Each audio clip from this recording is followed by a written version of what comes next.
Bambi's in the building. What's up, Bambi? Yeah, Tracy, it's time, beloved. It's time. What's going on? Good morning to you all. Got my Maywood in the building. What's up, beloved? So good to see you. So good to see you.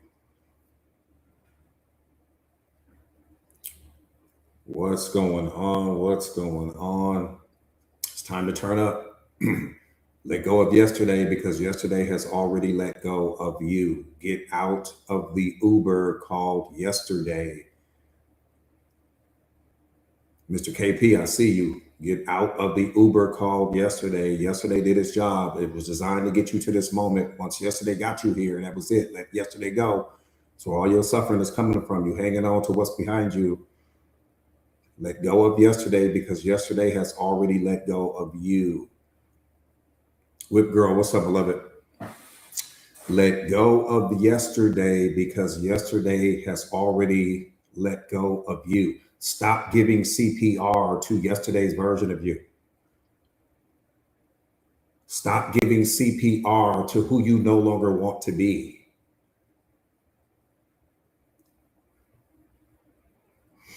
What's up, Judy?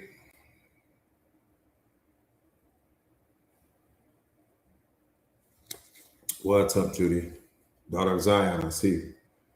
Oh, wait, what's up, beloved? So good to see you. Peace and blessings to you all. Honeyman's in the building. Let's go. Milagro, let's get it. Pumpkin Cookies, I see you. What's going on? Pashan's in the building. What's up, beloved?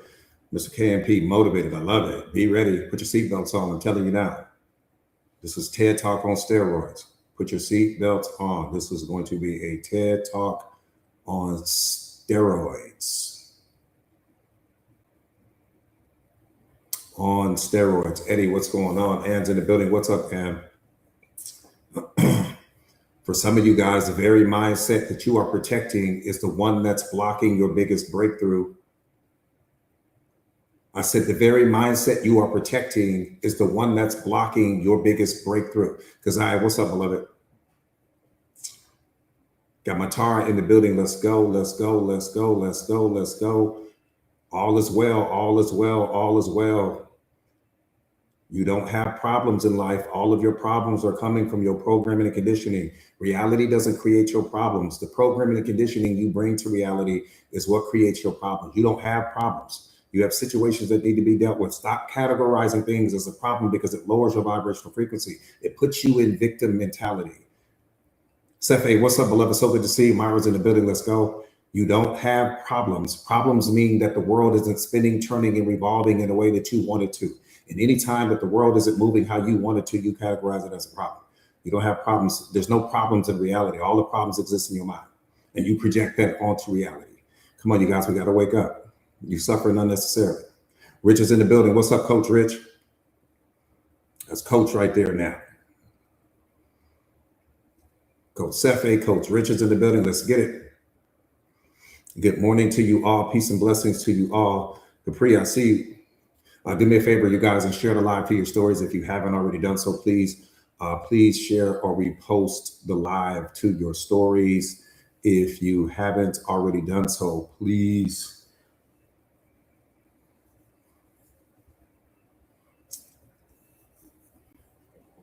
Yana, what's up, beloved?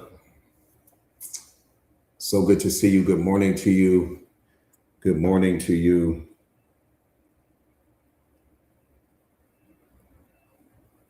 Good morning to you all. Be where your feet are. That's it. But most importantly, stop giving CPR to yesterday's version of you. Every time you tolerate disrespect, you're giving CPR to yesterday's version of you. Every time you don't speak your truth, you're giving CPR to yesterday's version of you. Every time you show up small and you walk on eggshells, you're giving CPR to yesterday's version of you. Every time you procrastinate, make excuses, you're giving CPR to yesterday's version of you. And then we wonder why we don't become the most powerful version of ourselves. You keeping yesterday's version of you alive. You keeping the outdated version of you alive. If you every time you make an excuse, you keeping yesterday's version of you alive.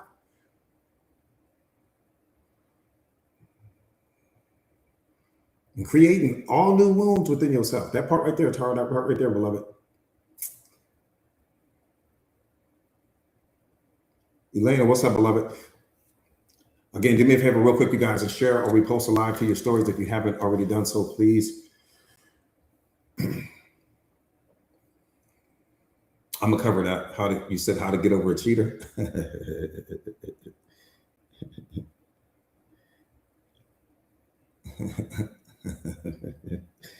That's funny. I got you on that. I got you on that.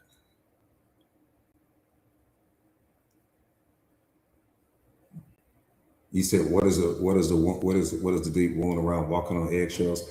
Because what you're doing is you're not being authentic to yourself. You're protecting the person, but you're not protecting yourself. And then what you're going to do is that every time you have to walk on eggshells around this person, you're building resentment within yourself. See, what we don't understand, what most people call trauma, they think trauma is some grand event, right? They think trauma comes from some big thing. No, trauma comes anytime that you feel stress in your body and it goes unresolved. So every time that you have to walk on eggshells and you got to turn down the volume on your voice and you can't speak your truth and you're feeling one thing, but you're saying something different, that's trauma. Okay. That situation went unresolved in your body. And then what you're going to do is you're going to drive to work. You're going to be in the shower. You're going to be on the phone with your girlfriend and you're going to be complaining about everything you wish you had said, but didn't. So the trauma doesn't come from the event itself. The trauma comes from you having unresolved stress in your body, right? And the meaning that you attach to that, it's what creates the trauma. Let me say that one more time. Trauma doesn't come from the person. Trauma comes from the meaning you attach to what that person did to you, what they said to you, their behavior, fill in the blank. So you have so much trauma in you right now. Anytime you tolerate disrespect, that's trauma. Anytime you can't speak your truth around certain people, that's trauma. Anytime that you feel betrayal or suffering or anything like that, walking on eggshells, that's trauma. Anytime your heart is saying no, right? But your lips are saying yes, trauma, because you're not being true to yourself. And then you sit and obsess about everything you wish you had said and wish you had did and all of these other things like that. And that's what creates the trauma in essence for some of you guys. And then here's the thing. Then you're going to meet somebody new because eventually that relationship is going to fall apart. The reason why that relationship is going to fall apart because you're not being true to you. You're not being real to you. You're not being loyal to you. You're being loyal to the person. You're protecting the person, but you're not protecting the number one asset, which is yourself.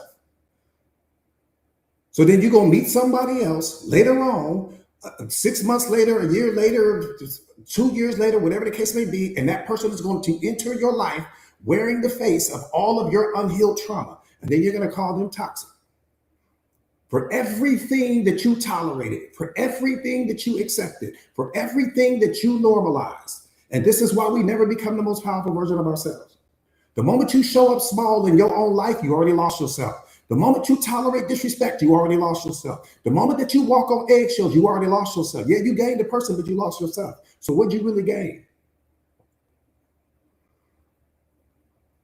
Inquiring minds want to know what you actually gained from the situation. If I gain the person, but I lose myself, how did I win? Just curious. Days, what's up, beloved? Raven, what's up, beloved? So good to see you. Got my Lynette in the building. Let's go. Yeah, for some of us, we're so comfortable losing ourselves because choosing yourself is unfamiliar to you. Choosing other people, that's familiar to you. Choosing yourself is unfamiliar to you because you've been programmed and conditioned to focus on what other people need.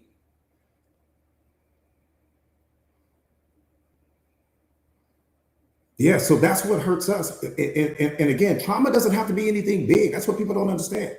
Anytime that you feel something internally that you don't get to express in that moment, that's trauma. Trauma is any unresolved stress that you feel in your body, right?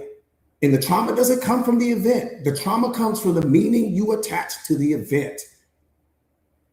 And you're going to revisit that meaning over and over and over and over and over again. And that trauma is going to become more powerful. Before you know it, you'll be making choices and decisions through your trauma. You'll be picking people based upon your trauma. You'll call that love.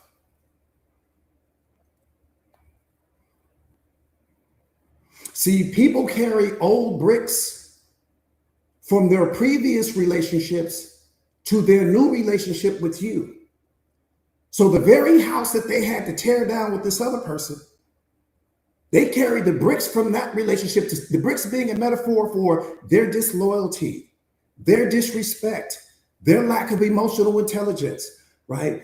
Their lack of commitment, their inability to be faithful. So they're going to carry all of the old bricks from their previous relationship with that other person, and they're going to carry that over to you. So the same house that they had to tear down before, they're going to have to end up tearing down with you. And most people don't understand that people are caught up in that cycle, because the person never changes. So everything that didn't work in that other relationship, they're going to bring to the new relationship with you. One more time. People carry old bricks from their previous relationships to their new relationship with you. That person that's loving you right now is loving you the same way that they love the other person that they were with before you. Same way. Why? Because everyone has a love template. And your love template gets programmed during childhood. And your love template is the only way you know how to love. Until you start understanding what self-awareness is and what emotional intelligence is, you using the same love template. You loving every single person the same way. But the love that may have worked for that other person may not work for you. And the love that works for you may not work for the next person. But they lack the emotional intelligence to understand that. Nobody wants to be, you can't love, no two people need to be loved the same way. Every person is unique because you have unique programming and conditioning, unique pain, unique trauma, unique experiences. So the way that you need to be loved, it has to be unique. This is why unconditional love, when you step into self-awareness, unconditional love, you understand what is love: clarity of perception and accuracy of response.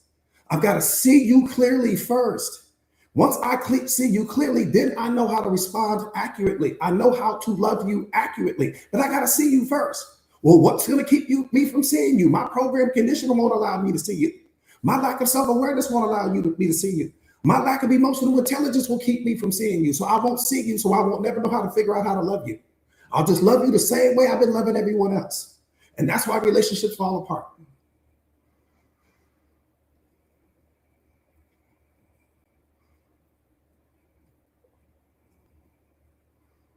Star, what's up, beloved? Lourdes, I see you. T-Benz, let's go. All right. One more time. Stop giving CPR to the version of yourself that you no longer want to be and calling yourself emotionally intelligent at the same time.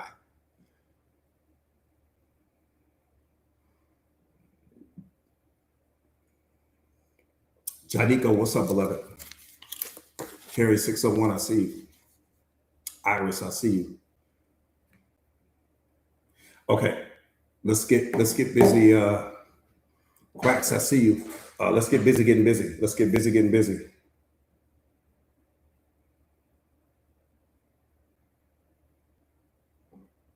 Again, do me a favor real quick, you guys, and share or repost the live to your stories. Type me in the comments if this is your very first time on a live stream with me. Type me if this is your very first time. Quacks, I appreciate you, beloved. Type me if this is your very first time on a live stream with me. Let me just see if there's any first timers. Trina's in the building. Trina, what's up, beloved? Valerie's in the building. Let's go. Yeah, Scar, we got to get busy getting busy. We're in that Ferrari today. We're moving fast. I'm telling you now, I'm hitting all corners. If you like your little iPhone or your little Android or whatever, you might want to order a new one. I'm just going to tell you right now, because I'm breaking all of the circuits in your phone today. They ain't going to work anymore. You ain't going to be able to text somebody after this live. I'm just going to let you know that right now. After the live stream is over and you can't text on the phone, just know what happened. Chantel, what's up, beloved? For anyone that's new to the platform, welcome. My name is Jordan Williams. I am a certified life coach. I specialize in self-awareness, self-mastery, relationship mastery, 5D consciousness. I specialize in emotional intelligence at the highest level. at the penthouse level of awareness, the penthouse level of emotional intelligence. I will take your elevator so high you'll be afraid to look down. This life is about you. Wake up out of your illusions. This life is about you. It's about who can you become. Not about how many relationships can you be in. Not how popular can you become. Not how famous are you. What is your impact? That's what God is measuring you by. The size of your impact, not what's in your bank account. The size of your impact, not the size of your home. The size of your impact, not the size of your popularity. Those things don't mean anything to him. What means something to him is impact. What is the impact that you are having specifically on the lives of every single person that you come in contact with? Impact. That's it. Snap out of your illusions, thinking that it's about relationships and it's about, I want to travel everywhere. And, I want all these people in my life that can't place the value on you that you need them to place. Got a person smiling in your face 1 minute, having a whole conversation about you behind your back the next. What's the value in having 1 million followers that are asleep? We're so impressed by that. Oh, I got 1 million followers, but they're all asleep. They haven't discovered themselves. No self-awareness, no emotional intelligence, no self-mastery. What did you gain? What'd you gain? We sit here going crazy, wanting to go viral. For who? Who are you trying to impress? Some of us have gotten tricked out of our divinity because we're trying to impress sleeping people. And I don't mean that in a disrespectful way. I used to be one of them. I don't want to impress you right now. That's not my goal. I'm not here to be liked by you. That's not my goal. I have a purpose and a mission in life, and our purpose and our mission just happen to align. If you're here, you're just in alignment with my purpose and my mission, but I don't need anything from you. I'm not trying to impress you right now. I have no expectations on you. I don't need you to like me. I don't need you to believe in me. I don't need you to agree with me. I don't need you to respect me. I have to do those things for myself. The respect has to come from me. The validation has to come from me. The unconditional love has to come from me. The belief has to come from me. I can't get that from you. I can't place those expectations on you because you got enough stuff that you're dealing with in your life. I don't need you to be my emotional jumper cables. I can handle that. I don't need you to jumpstart my belief. I can handle that. I don't need you to agree with me. I need you to agree with yourself. I need you to show up for yourself. I need you to love yourself. And then when our paths cross, that relationship and that union is going to be powerful. Validate yourself. Stop seeking validation from the people outside of you. People are fighting a private war in their minds right now that you don't know anything about.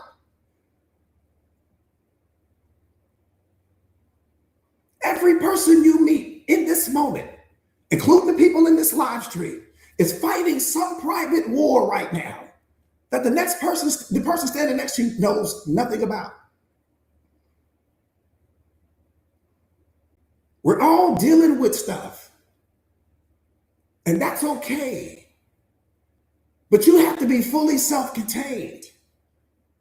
You can't keep leveraging yourself out to other people, needing them to choose you and love you and believe in you and stay committed to you and be loyal to you. Why? So that you can be happy? Why? So that you can feel fulfilled? So you can be complete? What's your reason? What's your reason for needing anything from someone else that you consistently fail to give yourself? What's your reason? See, you have to master what things mean to you. That's the whole secret to life. To master what things mean to you specifically, because everything outside of you is powerless. Meaning comes from you. Meaning nothing on the face of this earth comes with built-in meaning attached to it. Meaning comes from you. You're giving meaning to me right now. You're giving meaning to this live stream. You either believe the live stream is wonderful or you think it's not that great. But every single person is having a different experience. Why? Because you all are assigning different meaning. But you're giving meaning to your life. You're giving meaning to the past. You're giving meaning to what hurt you and to what broke you. You're giving meaning to your relationship. You're giving meaning to your job. You're giving meaning to where you are with respect to your current circumstances. And that's where the suffering comes in, because most people don't understand that we are responsible for how we feel. Nothing outside of you is producing your feelings, beloved. Nothing has the power to do that. That comes from you. Nobody can upset you. No one can disrespect you. No one can derail you or stop your peace. All of that comes from you. It comes from the meaning you assign to what people say. It comes from the meaning you assign to what they do. No, it's only easy to me because I put in the work. What you're saying to me right now is you don't love yourself enough to put in the work. Be careful what you say in this chat, because I'll pull you all the way out to the middle of the ocean. What you're saying to me right now is you'd rather chase people than to chase yourself. What you're saying is hard is the excuse that you use to remain the same. You're talking to one of the best in the world, one of the best that God has ever created. Be careful when you throw yourself out there in that chat, because I'll pull you out here with these great whites on. I don't have a problem doing that. I'll pull you all the way out here to the middle of the river where the piranhas kick it at. Every time you say you hard, that's the excuse you write. So every time you say something is hard, that's an excuse you write to remain the same. Easy for me. I used to be you. So what's the difference between the two of us? I just did the work. You just decided not to. Be careful what you say when you jump out there in the chat. I'm fast, man. Quick.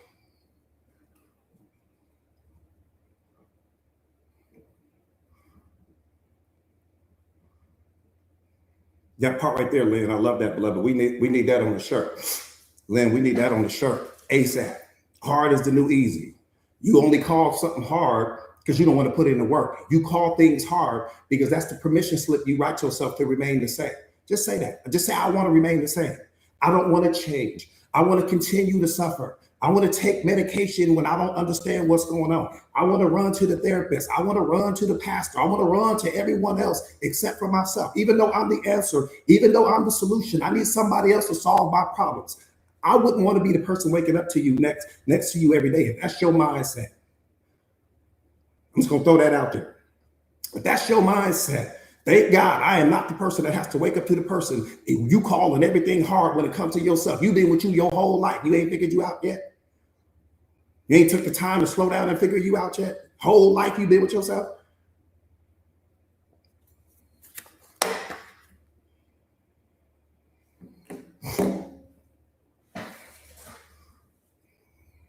Nah, y'all gotta get serious, man. Life is serious. These people ain't playing out here. Life only gives you what you demand, beloved. Not what you hope for, not what you wish for, not what's on your vision board. Life gives you what you demand. If you don't demand it, you will not receive it.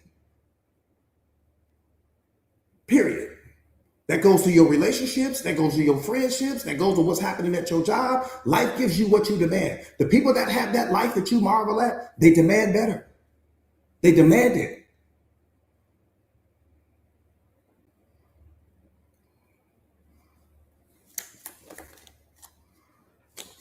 All right, let's get busy, get busy.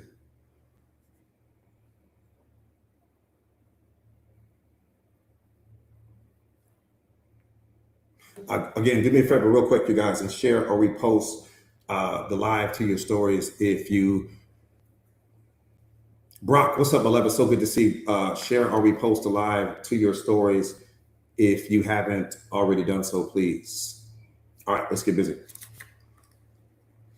Again, real quick, and just in case you guys don't know, again, my name is Jordan Williams. I'm a certified life coach. I specialize in self-awareness, self-mastery, relationship mastery, emotional intelligence, 5D consciousness. I specialize in helping my students and clients globally to become the greatest, strongest, and most powerful versions of themselves. That's why people come to me.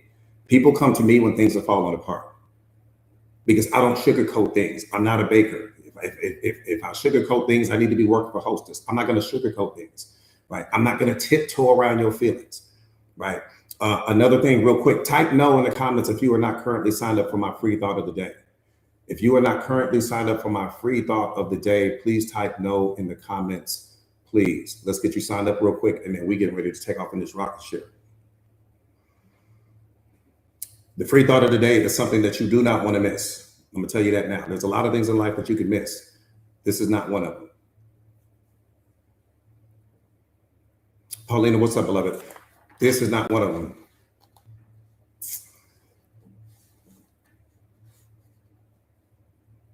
Got it. Okay, real quick. So the free thought of the day, what's the whole point? Wake up inspired. That's why we created it, so that you can wake up every single morning inspired. That's reason number one. Reason number two, wake up with purpose. Wake up with energy. Wake up with passion. Wake up ready to go. Tackle the world. Right? That's number two. Number three, what the free thought of the day is something that's designed. It's designed to unlock your inner greatness. That's the whole point. Because we've got all of these distractions in life, things pulling you this way and pulling you this way. You need things making constant deposits in you, not just things that make withdrawals from you. That's why some of you guys wake up tired and wake up stressed out, because you have more things making withdrawals from you than you do deposits. This will be that thing that makes consistent deposits in you. So what you're going to want to do is copy and paste that link that Tara has pinned right there on the screen. Do it right now. Copy and paste that link that she has pinned to the screen. It'll take you to get signed up for the free thought of the day. Double down on the free part, because you can't beat free. Do it for you. You're not doing it for me. Do it for yourself. Again, copy and paste that link. Put it inside your browser. I appreciate the gifts, you guys. Copy and paste that link. Mara, I appreciate you, beloved. And put it inside your browser, and it'll take you to get signed up for the free thought of the day. Can't be free. You're going to absolutely love it. You're going to love it. You're going to love it. And you're going to thank me later. I coach with love. I coach with fire. The fire is going to burn away the impurities. The fire is going to burn away the illusions. The fire is going to burn away the fantasies. The fire is going to burn away all of the I see potential in the stories. That's what the fire is designed to do. The love is going to hold you. The fire is going to burn away everything that's false in your life. So my coaching comes with love, and it comes with fire. The meaning you assign to it, it will determine what you experience. I don't determine that. You do.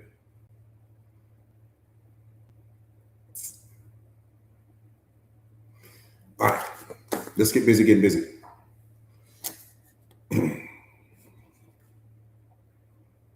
How many of you guys type no if you don't know what your purpose is in life right now? If you have no idea, and be brutally honest, if you have no idea, movements for change, I see you, beloved. If you have no idea what your purpose is in life right now, type no real quick.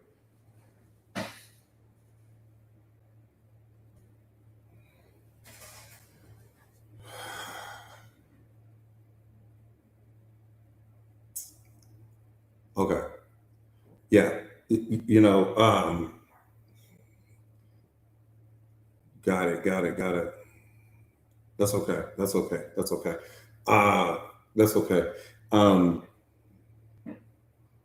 It's calling, beloved, right now. The most important part, the most important thing for you right now is calling. The reason why it's not happening, because you haven't stepped into your calling. You haven't stepped fully into your calling. You haven't fully surrendered. What does that mean? That means that you still have 1 foot in who you used to be and 1 foot in who you're trying to become. You haven't fully committed. For some of you guys, the reason why you haven't fully committed is because you're in a relationship.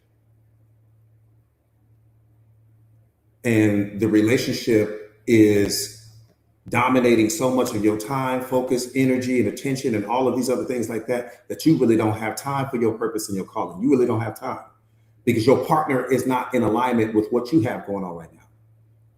I'm just going to tell you the truth. For the people that are in a relationship right now, that's probably the biggest roadblock to you doing that. Because if you don't have a partner that is studying self-awareness and self-mastery, they're going to think everything you're doing is weird. And not because it's weird, but because it's out of alignment with the version of you that they signed up to be with. That's why they do that. My partner is fully on deck and has always been fully on deck with who I am becoming. Fully, matter of fact, I can make the argument, my biggest supporter. So if you don't have somebody like that in your life, I see you, beloved. If you don't have somebody like that in your life, then that means that relationship is put everything that. Here's the thing: you can't chase your calling in a relationship at the same time. That's humanly impossible. You cannot chase your calling and your purpose and your relationship at the same time because they both require the same things. What does your calling and your purpose require? Commitment, consistency, discipline. You showing up for yourself, no longer showing up small, no longer tolerating disrespect, self-awareness, emotional intelligence, self-mastery. That's what your calling and your purpose require. It requires you to set down who you were so that you can step into who God wants you to become. Okay, well, what does your relationship require? Consistency, commitment, showing up, loyalty, time, effort, energy, attention. Well, they both require the same thing. They both require the same thing. So I'm not saying that you being a bad person or whatever the case may be. I'm just saying that they both require the same thing.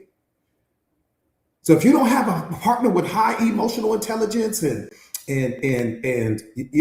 is self-aware and has mastered themselves, they're not going to understand your transformation. They're not going to understand what you have to give up and what you have to walk away from to step into your purpose and your calling, which is the number one reason why you're on this planet. Let me just remind you of that. It's the number one reason why you're here. You're here for the relationship. You're here for your purpose and your calling. God did not create you for your partner. He created you for himself. And oftentimes what he'll do is he'll see, let me see what you do. Let me see which one going to take priority in your life. Let me just see what you do. He's not going to force your hand one way or the other. He's just going to see what you do. He's just going to see what you do. Because your actions and your behaviors is going to tell him what's most important to you. You ain't got to say it out your mouth. So you won't discover your purpose until you step into your calling. So you don't even need to focus on your purpose. If you haven't stepped into your calling, you'll never discover your purpose. Your purpose comes second. Your calling comes first. Calling means who you have to become.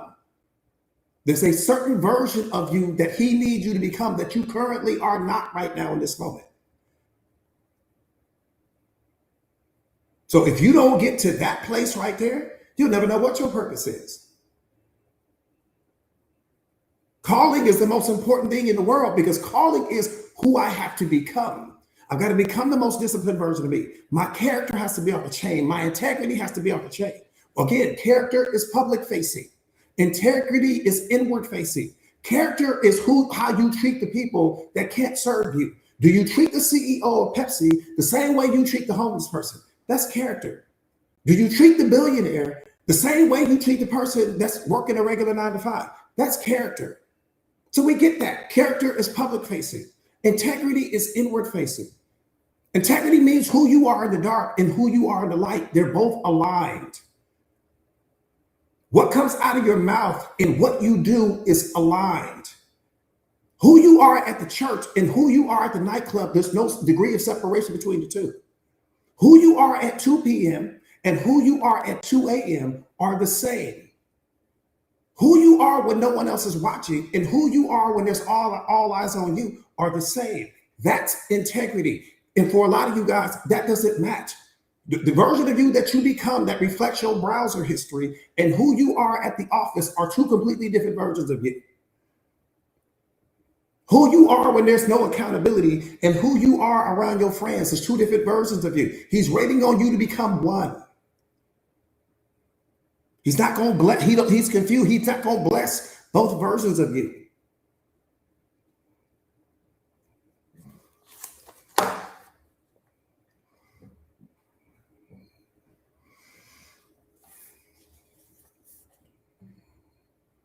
Becoming who God wants you to be is the easiest thing in the world. There's nothing hard about it. You don't want to do it because it benefits you to be the version of yourself when no one else is watching. It benefits you to be the version of yourself when you're in the dark. It benefits you because maybe you have some attachment to some person, some attachment to some toxic relationship, some addiction to something. Maybe you are addicted to adult content. Maybe you smoke or you drink.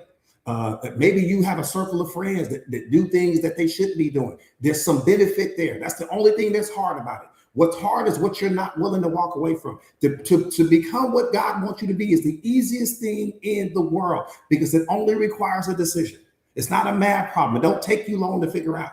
When you don't do it, it's only because it benefits you more to be who you've always been than it does to become who God is trying to transform you into.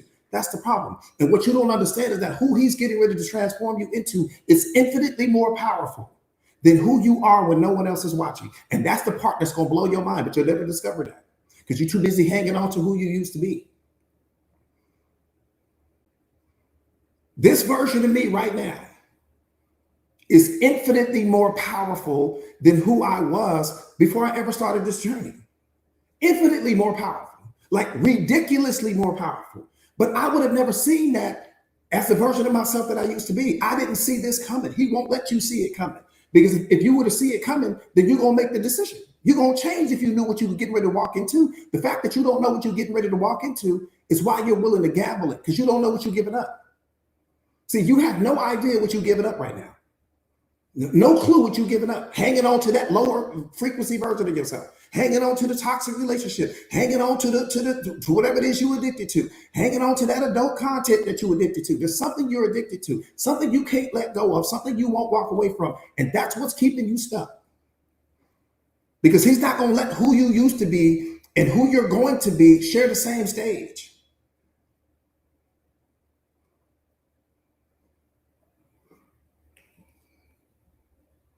He's not going to do it. I'm just going to tell you that now.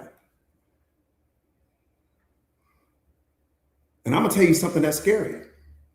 I'm going to tell you something that's scary that you really need to think about. Let me tell you something about your father that you may or may not know. He'll give your purpose to somebody else. He'll let you keep that low frequency life, that low vibrational relationship, them low vibrational friends. He'll let you hang on to all of that. And he will take your purpose and give it to someone else that he knows will carry it out. Don't fumble yourself hanging on to some toxic relationship. Don't fumble yourself being around the wrong people. Don't fumble yourself hanging on to some person that ain't going to be in your life for the rest of your life. Do not fumble who you are for who you could become.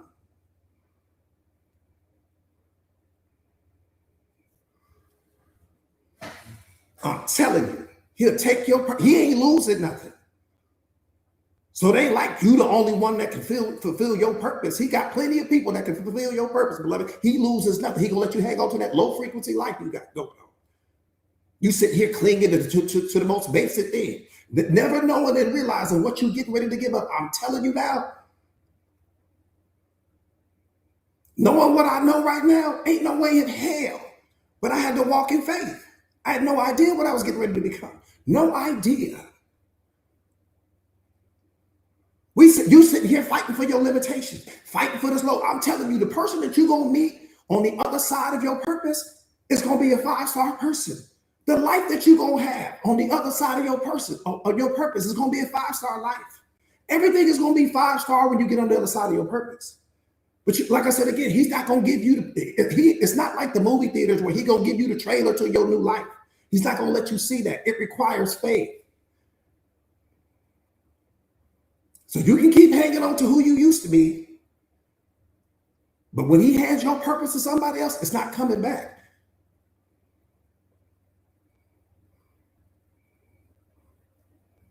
God never answers my prayers, coach. He don't answer my prayers because you didn't answer your calling.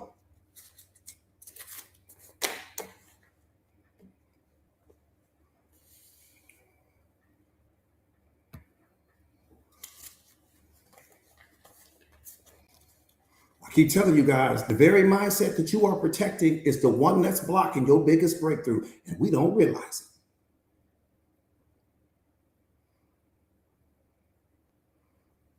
That part right there, just the key. That part right there, I'm telling you.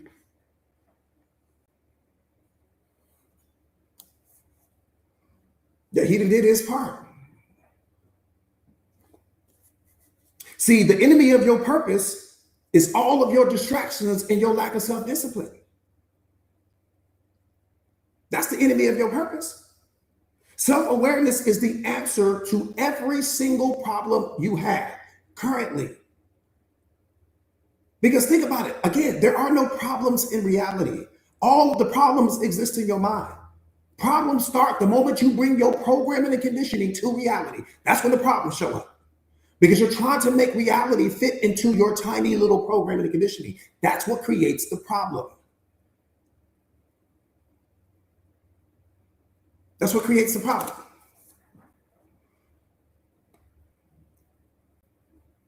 See, your problems are being created by you wanting reality to fit your mental model. Your problems are being created by you wanting reality to fit into your programming and conditioning. There are no problems outside of your physical body. Let me say it this way. Whatever you call a problem is not in my mind right now. Your problems don't exist in my mind, and your problems don't exist in the mind of any person on this platform. Your problems are unique to you because your programming is unique to you. And once you start to understand that, it just changes the way you see life.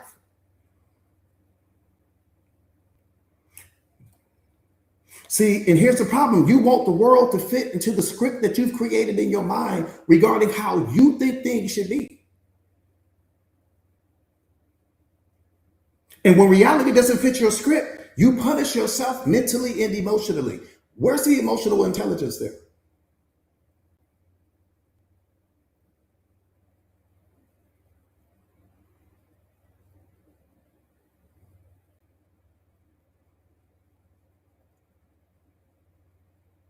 Red, what's up, beloved? I'm just asking you, where's the emotional intelligence there?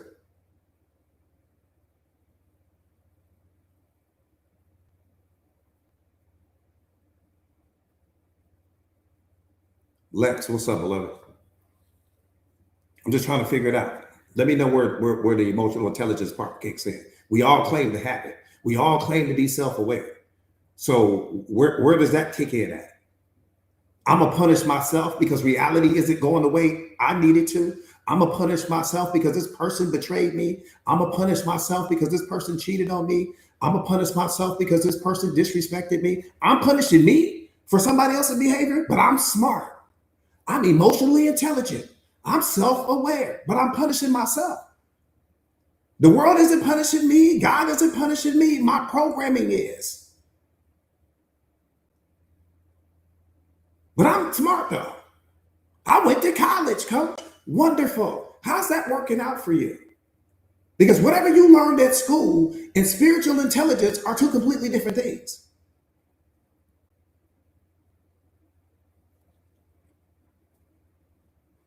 See, most people are not suffering from depression or anxiety. That's not what you're suffering from. Those are indicators. Those things are on your side. So how can you suffer from something that's on your side? You're suffering from expectation violation. That's what you're suffering from. Not from depression, not from fear, not from anxiety, from expectation violation.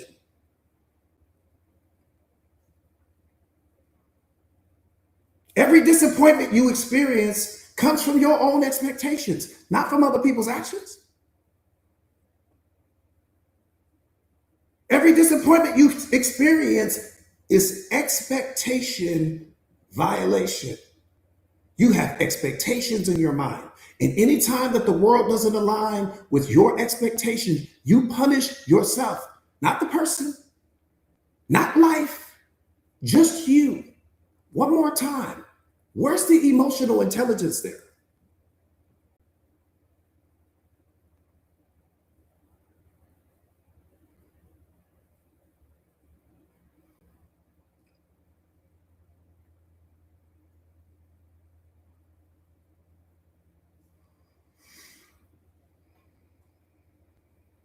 See, here's what happens. Your brain projected your own values onto someone else.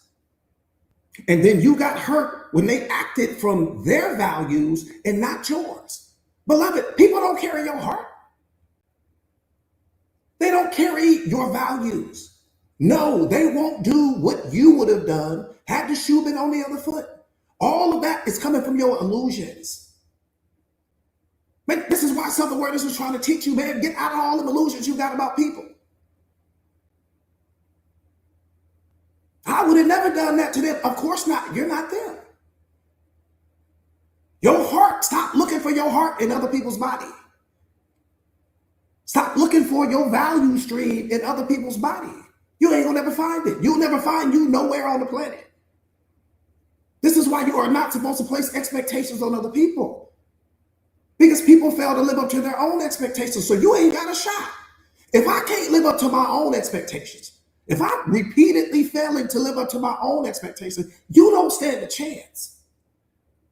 Not because you're not a good person. Red, I appreciate you, beloved. Not because you're not a good person, but because you're placing something on me that I can't even fulfill in my own life. See, we assume that others think like us, care like us, and would make the same decisions we would. But people don't act based upon your values.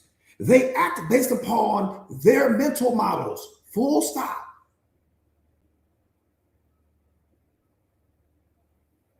Full stop. You're the most unique being on the planet. No person in human history has your mental models. What's a mental model, coach? A mental model is your idea of how something works. The way you drive your car, that's your mental model. The way you raise your kids, that's your mental model. The way you work out at the gym and how you utilize the equipment, that's your mental model. You have a mental model for everything. And here's the thing. Your significant other does not have your mental models. Your friends do not have your mental models. No one in society has your mental models. You got a mental model for everything. So the way you raise your kids, someone else may walk in your home and think that the way you raise your kids is totally wrong. The way you prepare your food, somebody else may walk in your house from their mental model and think that the way you prepare your food is totally wrong. The way you discipline your kids, somebody might be looking at you with the side eye like, I would never talk to my kids like that. That's your mental model, and it clashes with theirs. Why do relationships fall apart? Because you have a certain mental model with respect to what you think a relationship is, and your partner has a different mental model. And if your mental models are not aligned, the relationship is going to crash because somebody is going to have to surrender their mental model. We call that a toxic relationship.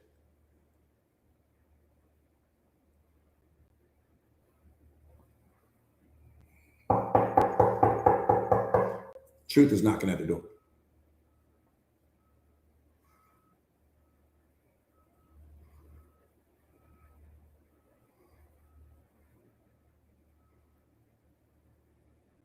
I said, truth is at the door. One more time. You have a mental model. You're the most unique being on the planet, beloved. No one has your mental models. No one sees the world the way you do. No one shows up in relationships the way you do. No one shows up in friendships the way you do. No one fries their chicken or cooks their steak or how you boil water or whatever it is you do. Nobody does it exactly how you do it. How you drive your car, that's your mental model. I might get in the car with you and be terrified to be in the car with you. Maybe you drive fast. Maybe you drive too slow and I drive fast. The point not to be missed is that we both have a different mental model. Our mental models are not aligned. How you communicate with people, that's your mental model. What you settle for, that's your mental model. What you tolerate, that's your mental model. What you think your role is in a relationship, that's your mental model. I might walk in your relationship to feel like you being totally disrespected. You might just be like, that's how my partner is. I don't feel no disrespect, coach. Okay, well, that's your mental model. That doesn't make me right, and it doesn't make you wrong. We both have different mental models. You have a mental model for what you think love is. You have a mental model for what you think God is. You have a mental model for what you think about our current president. You have a mental model with everything when it comes to religion, when it comes to your church. The church you go to, you only go to that church because it aligns with your mental model. Everything you do in this moment, you only do it because your mental model gives you the green light to do it. I might have a red light when it comes to the things you do. You may have a green light when it comes to the things I do. As long as in every person that you call a friend, let me tell you why you call them a friend. Because you guys have certain mental models that align. The person that's in the relationship with you, when that person first met you, they said everything that aligned with your mental model. That's how you fell in love. Because if they were saying things that were out of alignment with your mental model, you would have never fell in love with the person. You see where I'm going with that? So they came in, told you everything you wanted to see, and your mental models all lit up green. Yeah, every now and then there might have been some red in the mental model. You might have caught this and caught that inconsistency, and caught this thing over here, but you bypassed that because there was more green in your mental models than there was red. And that's how you ended up in the relationship. What made you want to leave the relationship? Because all of the red started to fire in your mental model. It was what was happening in reality was clashing with your mental model at that time, and you wanted out. You kept trying to change the person back to fit the mental model that you met with them with in the beginning, but you could never get that person to go back to who they used to be. That's why you wanted out. In the beginning, they perfectly aligned with your mental model, but in the end, they didn't. And you did everything you could to get them back to the version of them that lit your mental model up in the beginning. That's what happens.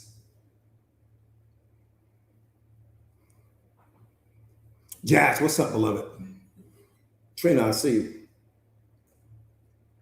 So again, the only reason why you like me as your coach, the only reason why you like me is because I align with your mental models. Like I align with what you think a good coach should be. If I didn't, you wouldn't be here. That's a qualifier. Everything that you accept into your life right now, everything that you love, everything that you like, every person that you give your time, energy, focus, and attention to, you only do that because they align with your mental models. And when you break those relationships off, it's because they no longer align with your mental models for whatever the reason. But you have a mental model for everything on the planet. That's what makes you unique. That's what makes you special. And see, what happens is that you get into a relationship. When you start tolerating disrespect, you're going against your own mental model. When you don't speak your truth, you're going against your own mental model. When you show up small, you're going against your own mental model. When you don't say what needs to be said, when it needs to be said, you're going against your own mental model. That's what I'm saying. You're not being authentic to your original mental model. You didn't abandon your mental model. You didn't jump in a relationship and totally abandon your mental model. Your mental model didn't have verbal abuse attached to it. Your mental model didn't have physical abuse attached to it. Your mental model didn't have all that disrespect and everything like that. It didn't have any of those things. Even though that's what that person may have brought to your situation, your mental model didn't have that. And this is when you abandon yourself. This is what it means. You abandon your mental model.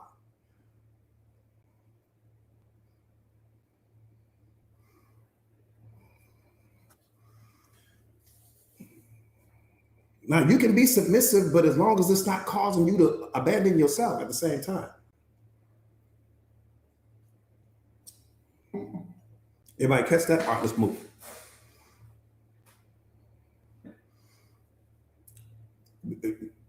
Yeah.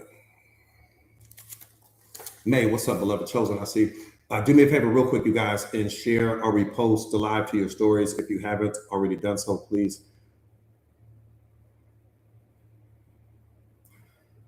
Share or repost a live to your stories if you haven't already done so. Please. Mental models are powerful, beloved. I'm telling you, your mental models are powerful. Candace, I appreciate you, beloved. I appreciate the gifts, you guys.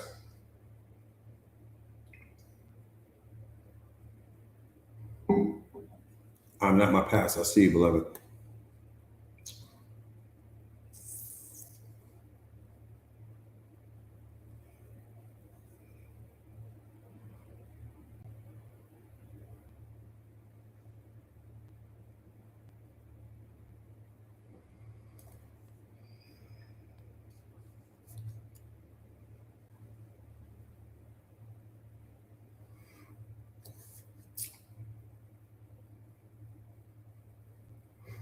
And we talked about this before. People don't betray you. Me and more, I see, beloved. People don't betray you. They just act out of alignment with your mental model. Full stop.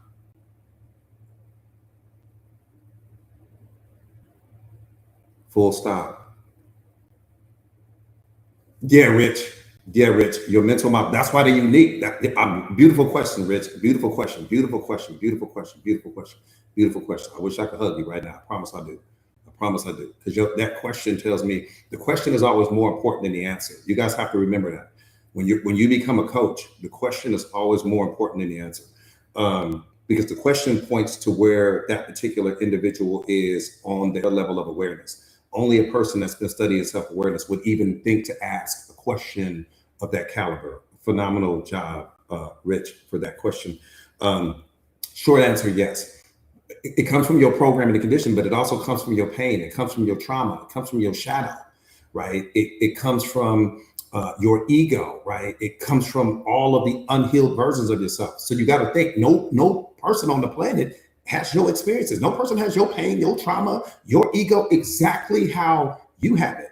And so you see the world through your mental models. See, as you're moving out in the world, again, you have a mental model for what you think kindness is, a mental model for what you think happiness is, a mental model for what you think a good person is, a mental model for what you think, a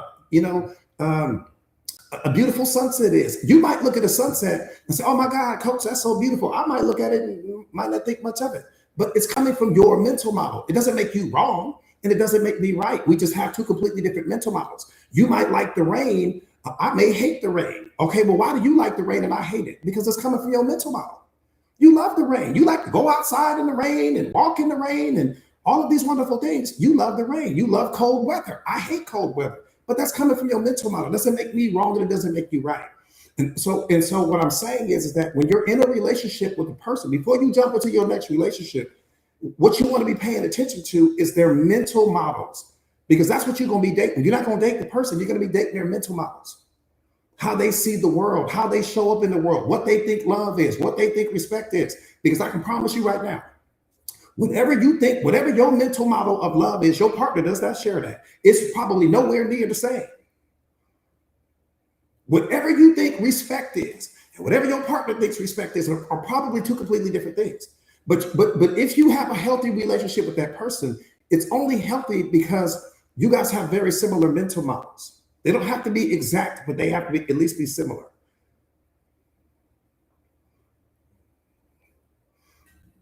I got you, Crypto Well. Does that make sense? Everybody catch that? Everybody got that on the mental models?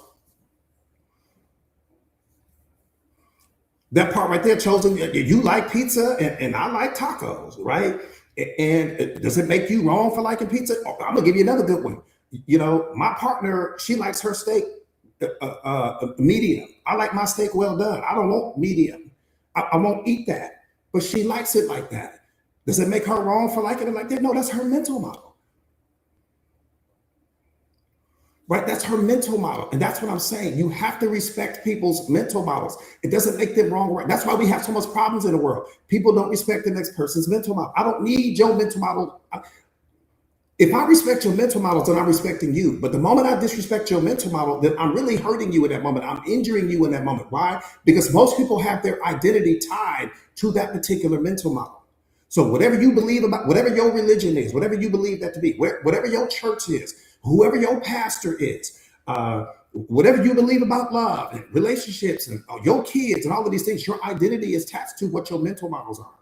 So when a person attacks your mental models, they're really attacking you, even though they're two completely different things, if that makes sense.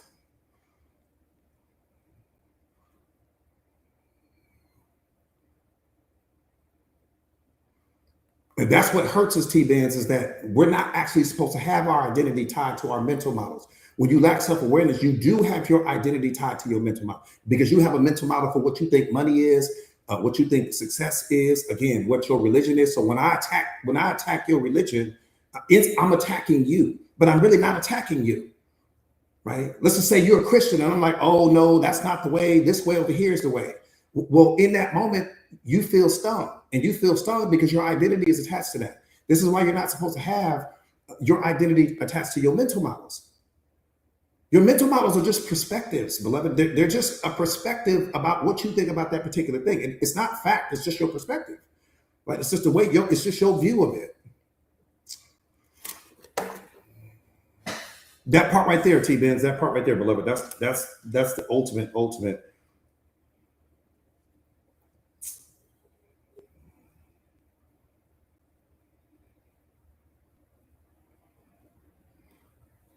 So one more time, people don't betray you. They just act in ways that's out of alignment with your expectations. How do we get tricked?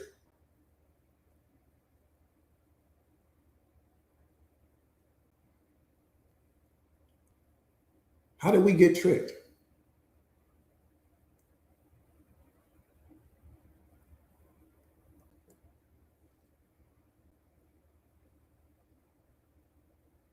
How'd that happen?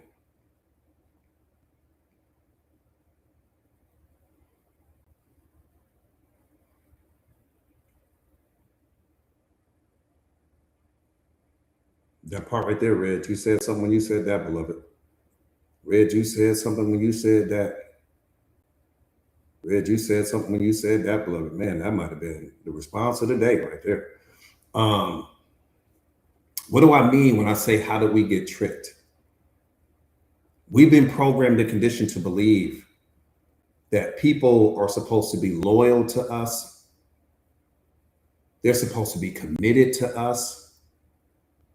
They are supposed to never betray us. Walk, talk, act, and think in ways that we think they should. We place all of these expectations on them, needing them to move a certain way.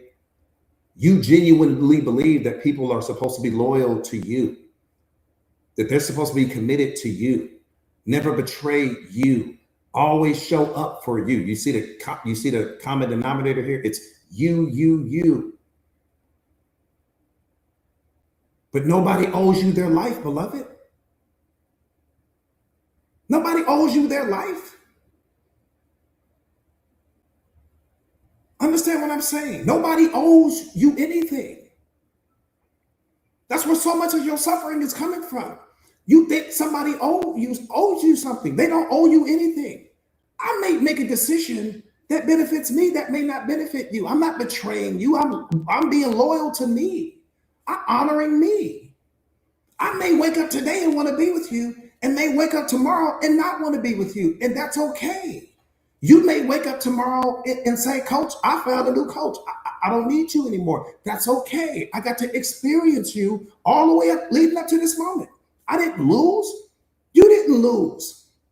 But we've been programmed and conditioned to believe that people are supposed to be committed to us and loyal to us and faithful to us. Most people can't be that for themselves.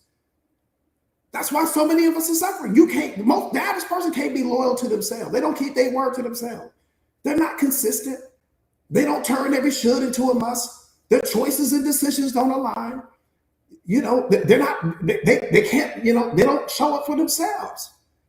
But we want all of that when it comes. How can I give you what I've repeatedly failed to give myself?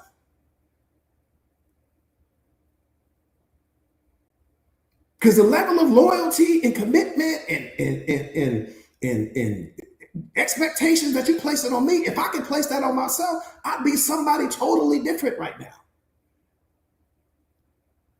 That's why I'm struggling in life, because I couldn't give all of those things to myself. And then I jump in a relationship with you. No, let people be who they are.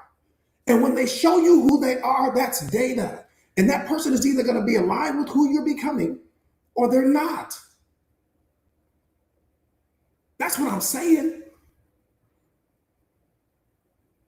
See, the most beautiful thing in the world is this.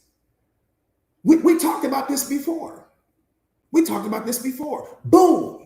You sitting in the backyard, minding your own business. Beautiful day. You drinking tea. You're not bothering anyone. You don't have any problems at that time. A beautiful bird lands on the fence. You've never seen this bird before.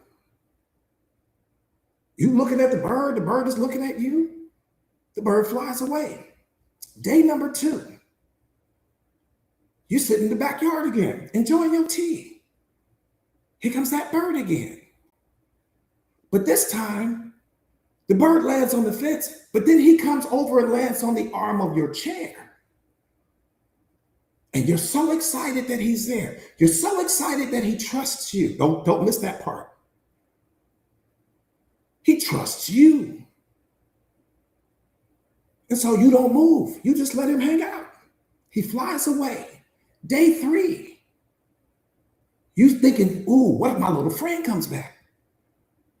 I'm going to grab some bread and keep it close to me just in case he comes back. Sure enough, you sit in the backyard, same time, here he comes again. He lands on the fence, sits there for a moment, then he comes over and he lands on that chair again, on the arm of that chair. You tear a tiny little piece of bread off and you give it to him. He eats it. He's there because he wants to be there. He's there because he chose you. He's there. And as long as you honor that relationship, you don't put him in some cage for your amusement.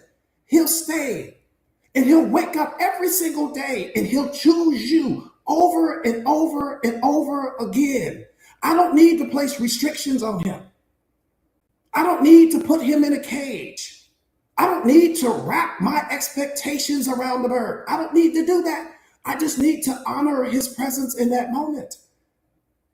That's the relationship, but we don't do that when it comes to people. We want to put them in a cage for our amusement. We want to wrap all of these expectations around the people. We want to place all of these psychological contracts on them. I need you to walk, talk, act, and think a certain way so that I can be happy, so that I can feel fulfilled. We ruin the relationship.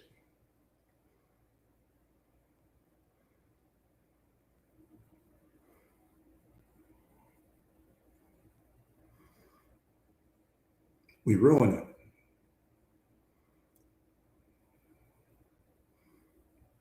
Paulina, what's up, beloved? Carrie 601. We ruin it. Because now the bird feels confined. Now the bird feels restricted. Now the bird feels heavy. Everything has changed.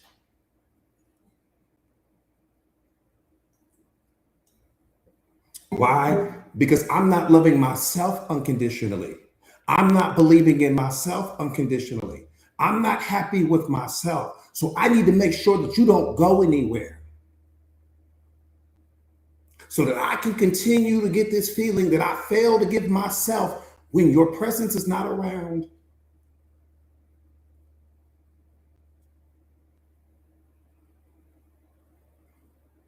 It wasn't enough that he landed on the chair. That wasn't enough. It wasn't enough that the person chose you. That wasn't enough. Because no matter how many psychological contracts you place on a person, no matter how many expectations you place on a person, no matter how many rules you place around the relationship, whatever that person is going to do, they're going to do it anyway. No matter how many contracts you tie the person under, whatever that person is going to do, they're going to do it anyways, beloved. That marriage certificate won't make that person be loyal. That ring won't make that person be loyal. Your psychological contract won't make that person be loyal. All of the rules for how they need to move in your life will not make the person be loyal, beloved. Coach Cook, I appreciate you. None of that's going to make that person be loyal. Silas, what's up, beloved? So good to see you. So all of that, what I'm trying to teach you right now is all of that is an illusion of your thinking. Because you've had all of that before and the person still lied to you. Had all of that before, the person still cheated on you. Had all of that before, the person still disrespected you. So clearly it doesn't work. Daddy boy, I see you. Rika, I see you. See, I'm going to transform myself into something so powerful that bird never wants to leave. That's what God is saying. Don't stop being who you are to stop being what the bird needs you to be. No, transform yourself into something so powerful that the bird never wants to leave your side.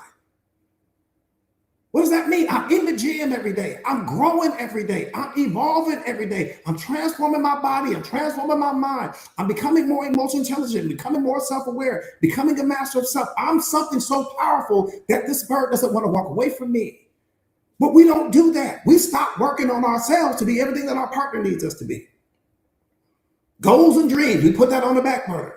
Physical body, put that on the back burner. Everything we want in life, our needs, wants, and desires, put that on the back burner. Be everything what the bird needs you to be. And then when the bird flies off, you think that the bird disrespected you. No, you stop being what made the bird want to come and fly next to you to begin with.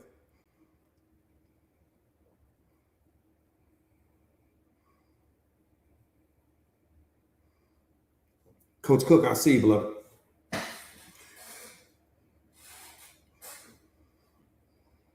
That part right there, heavenly, whole attention shifts to them. That part right, come on, T Benz. Hey, pin what T Benz just said.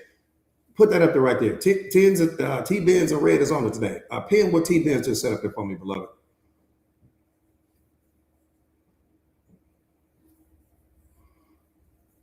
Paulina, I appreciate you, beloved. Because that was a bar right there.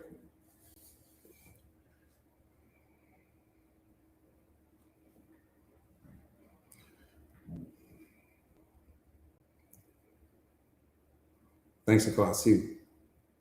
Everybody caught what he just said? No longer recognize you.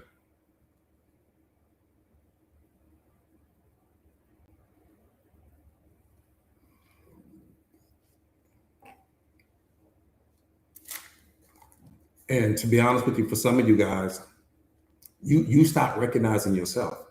For some of you guys, you either had a friend, you had a family member, a sister, a brother. There was somebody who genuinely cared about you, somebody who didn't want anything from you that told you you losing yourself.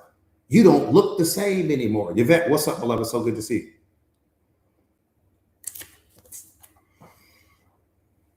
Again, do me a favor real quick, you guys, and share or repost a live to your stories if you haven't already done so, please.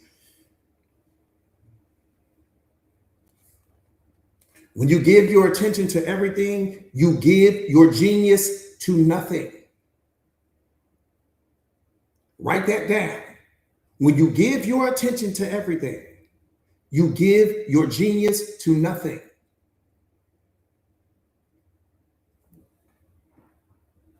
Stop getting distracted by things that have absolutely nothing to do with your purpose in life. I appreciate that, beloved. I said, stop getting distracted by things that have absolutely nothing to do with your purpose in life. What does celebrity gossip have to do with your purpose in life?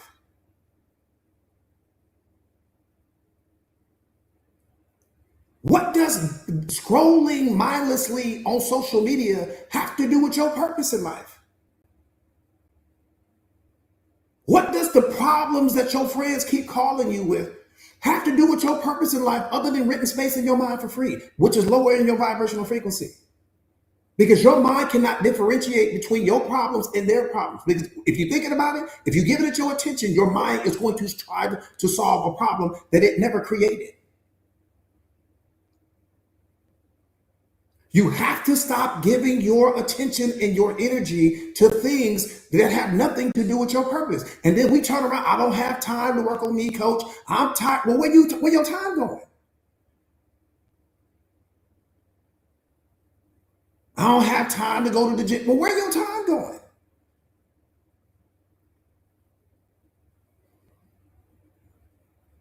Where's it going?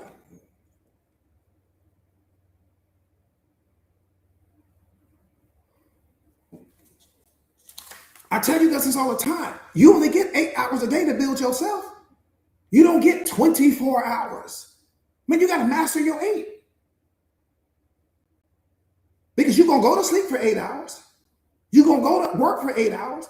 And then you're going to have 8 hours to build the life that you want. That's 8, 8, and 8. That's 24. 16 hours of that is gone. Every single day when you wake up, 16 hours of that is gone automatically. Which means that I only have 8 hours left to build the life that I want. And you got to master your 8.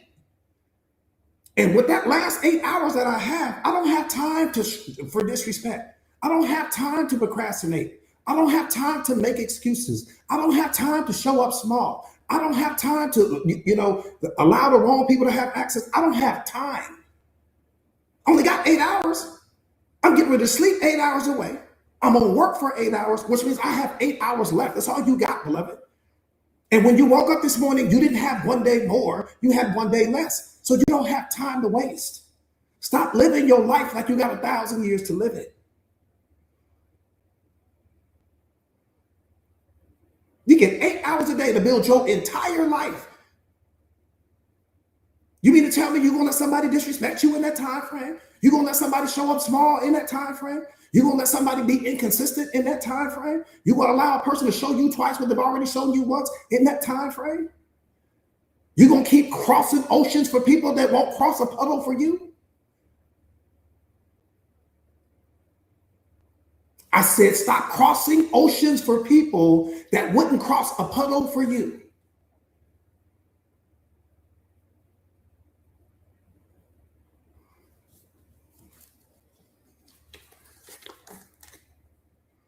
This is why I tell you guys, man, you got to get out of what was and get into what is. What was represents all of your yesterdays. You got to get into what is. What is represents the present moment. I only focus on what is. I don't want to talk about what was. So if you, the moment you talk, one more time, what I say, what's the mindset here? If we're not talking about health, wealth, happiness, or abundance, I'm not trying to hear you. Not because I don't like you. Not because I don't think you're a good person, but because if we're not talking about health, wealth, abundance, or happiness, then we're talking about your problems. We're talking about your pain. We're talking about who you used to be and what you used to have and what's not working in your life. Okay, well, all that brings is worry, stress, and drama. That's all that's gonna bring. So what's the mindset? Happy, what's up, beloved? So what's the mindset? Health, wealth, happiness, abundance. Everything else, drama. Everything else, suffering.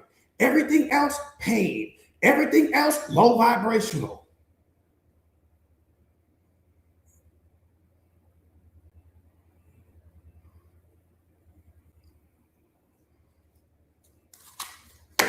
Silver CEO, what's up, beloved?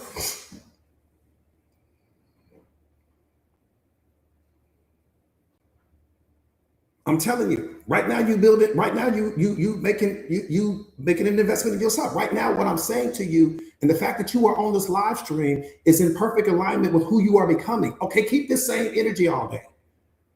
Don't just keep it with me and then you turn around and jump into some low vibrational situation. No, keep that same energy with me. The same energy that you're getting from me right now. Every single person should be bringing some level of energy. They should either be the cause. They will either be the cause of your joy or the cause of your suffering. Which one are you gonna let them be? The cause of your happiness or the cause of the misery? I'm just saying, which bucket we jumping in? We talk about this all the time. Every person that comes into your life is carrying two buckets. One bucket is filled with water. The other bucket is filled with gasoline. The bucket filled with water are the people that see you the way you need to be seen, the people that show up for you, the people that make deposits into you, the people that see you for your potential and not through your pain. The bucket filled with gasoline is the people that call you with all their problems. There's always something wrong. But every person that's coming in your life is grabbing one of them buckets. So anytime that you have a fire in your life, the fire being a metaphor for something that you're dealing with at that time that maybe you don't have the solution to, which bucket are the people grabbing? Are they coming with the solutions or are they coming with problems? Are they coming with a we're going to overcome mentality? Or are they coming with a girl, I told you mentality? He ain't gonna never be this for you mentality, because you don't need people like that in your life anymore. You need people that grab that bucket of water and say, come on, let's go to war with everything that's wrong in your life right now. And we ain't quitting until we solve that, because that's going to be my mindset. Every person in your life, just watch. This from this moment moving forward, because it's going to happen to you today. I guarantee it. I guarantee it. Somebody going to call you with that bucket filled with gasoline today. Something's always wrong. Something's out of alignment. And here's the thing, your brain is processing problems that it didn't create. This is why we never end up becoming the most powerful version of ourselves. We're too busy processing what's wrong with somebody else's life.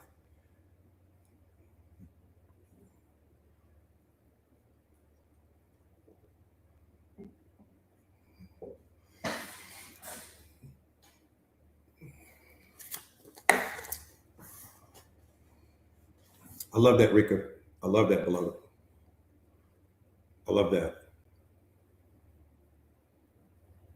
That part right there, Red. Yeah, you got to focus on you, man.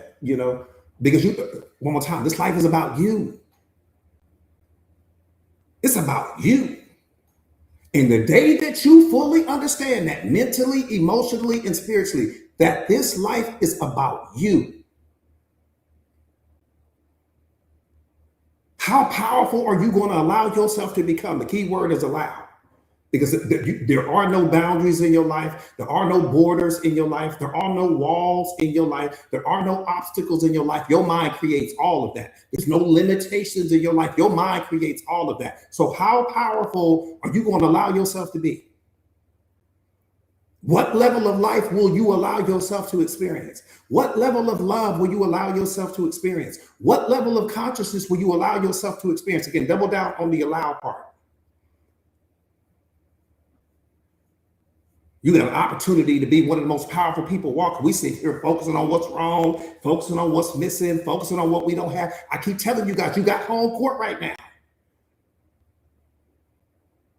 We got home court right now. All these other civilizations had their time and they're no longer here. God is paying attention to what we're going to do right now. He's not paying attention to what people have done in the past. It's all about what are you going to do? Who are you going to become? That's what this is all about. Man, we got home court right now. Man, you got to get out of the bleachers and get in the game. The game is your life. Master your life. You can't master somebody else's. You'll never master somebody else. Because most people haven't mastered themselves. People only show you what they want you to see, beloved. You got to wake up out of your illusion. For every person that you know, there's a version of them that you don't know. There's a version of them that they'll never let you see. No matter how special you think you are to the person.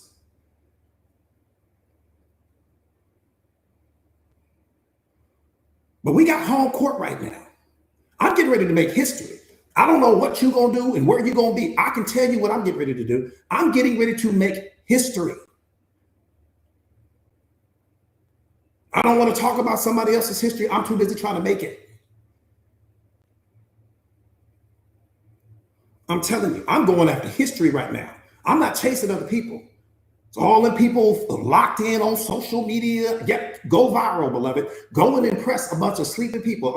So that way I'll have no competition. See, that line to make history is empty. Ain't nobody in that line. The line to become popular, packed. The line filled with expectations, packed. The line for people looking for love, packed. The line for people thinking that happiness exists outside themselves, packed. That line to become in God's top 5, empty.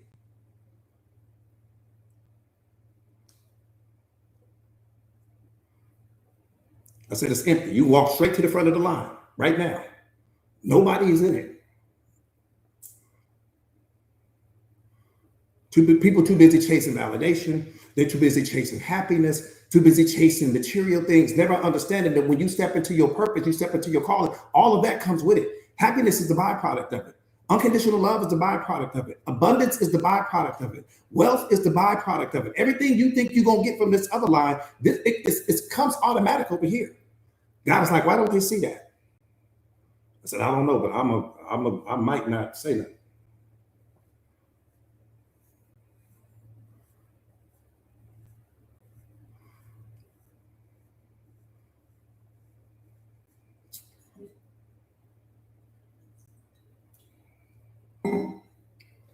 Juliet, what's up, beloved?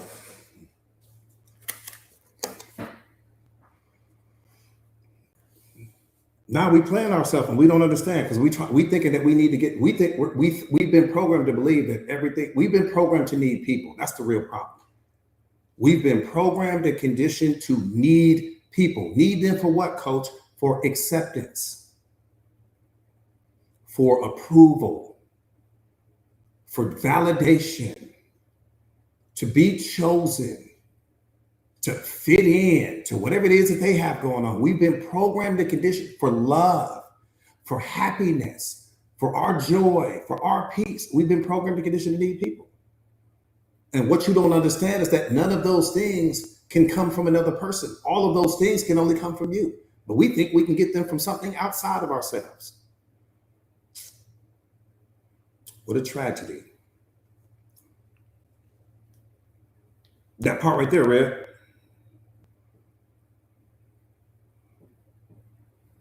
What a tragedy. Sabrina, what's up, beloved? Spider, I see.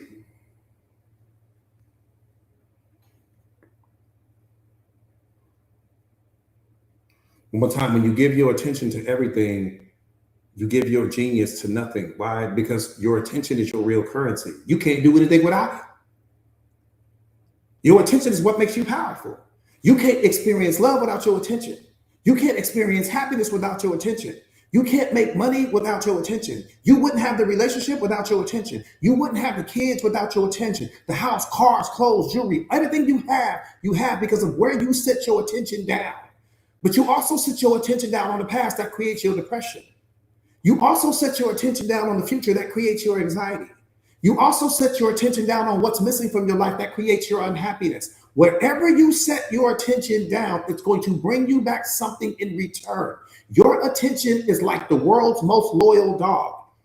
When you let that bad boy off the leash, it's always going to bring you back something. It never shows up empty-handed. Never. If I set my attention down on what's wrong with my life, I'm going to suffer. If I set my attention down on what's right with my life, happiness. If I set my attention down on who walked out of my life, I suffer.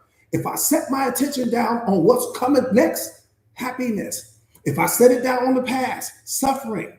If I set it down on the future, suffering. If I set it down on this moment, unconditional love, happiness, peace, joy. Wherever you set your attention down, it's going to bring you back something in return. And it doesn't have a dog in the fight. It's not punishing you. It's honoring you. It's being loyal to you. But you got to know how to master it. You got to master what you do with your attention. In order for you to be hurt by my criticism, you got to give me your attention. If you don't give me your attention, there is nothing there. So if you keep waking up every single day, sitting your attention down on that toxic relationship, then you are the problem. If you keep waking up every day, sitting your attention down on what's missing from your life, creating your unhappiness, you are the problem. If you keep setting your attention down on what's some future problem that you're trying to fix, you are the problem. See, worry is the evidence that you're trying to solve your problems without God. Stress is the evidence that you're trying to solve your future problems without God. You're trying to do it on your own. So you've lost faith in him. That's problem number one.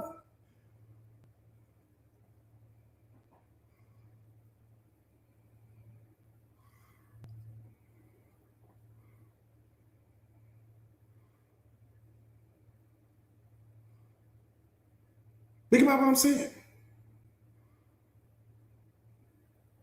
All of your stress comes from expectation violation. There's who you are right now, and then there's what you expect in the future. And the gap between who you are and what you expect is called stress.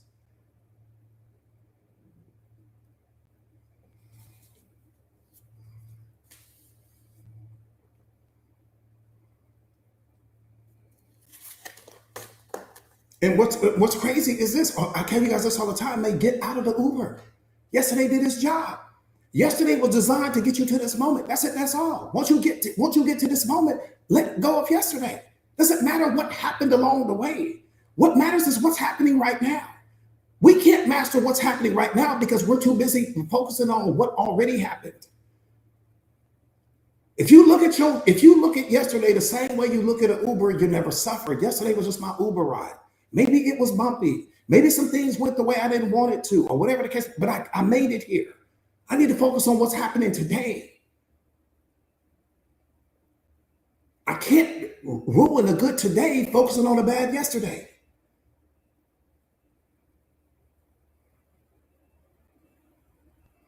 Yeti Bear, I see you, beloved.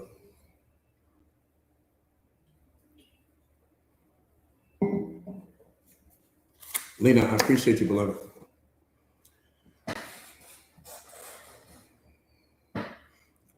You said, how can you get the thing you want? What's the thing you want? The person that you currently identifying can't attract the thing that you want. That's why you don't have it. That's the number one indicator that you don't have it. Who you are currently identifying with is not an energetic match for the thing that you want. That's why you don't have it. You can hope all day. You can wish all day. You can say affirmations all day. It won't bring the thing to you. Who you currently identify as can't take you any further than you already are. Reality is data. It's giving you the data. It's saying, I can't take you any further than here. So if you want more, you got to become more, right? If you want something new, you got to become someone new. Every next level requires a next level you, next level habits, next level discipline, next level mindset, next level patterns and routines. Everything has to be on the next level. In other words, you can't take the mindset from this level and make it to the next level at the same time. It doesn't work that way, but that's what we all try to do. Lamika, what's up, beloved? So if you want something new, you have to become someone new. You can have more because you can become more, but are you willing to become more?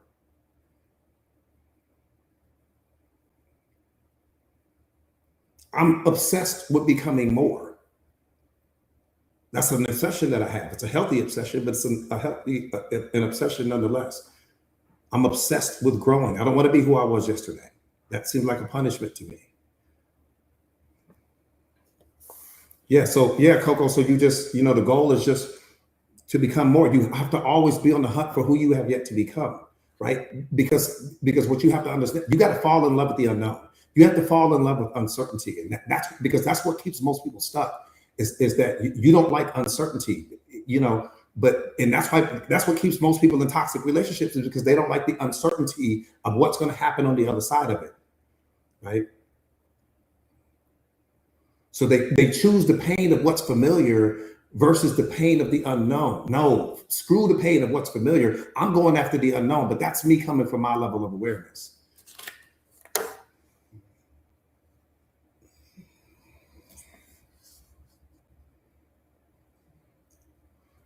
Let me give you this news flash real quick. I'm absolutely head over heels in love with the unknown. I love the unknown because the unknown only carries more versions of me. My unknown is not your unknown. Let me just hit you to that game real quick. My unknown is not your unknown. Your unknown only contains more powerful versions of yourself. You have the known and then you have the unknown. The known is what got you here, but the unknown is just another version of yourself that you have yet to become. That's all it is. So why would you be afraid of the unknown? You sit here trying to figure out what's going to happen in the next moment. Why would you even worry about that? It's only going to be a better version of yourself. That's all you're going to get from the unknown. What else can you get from the unknown?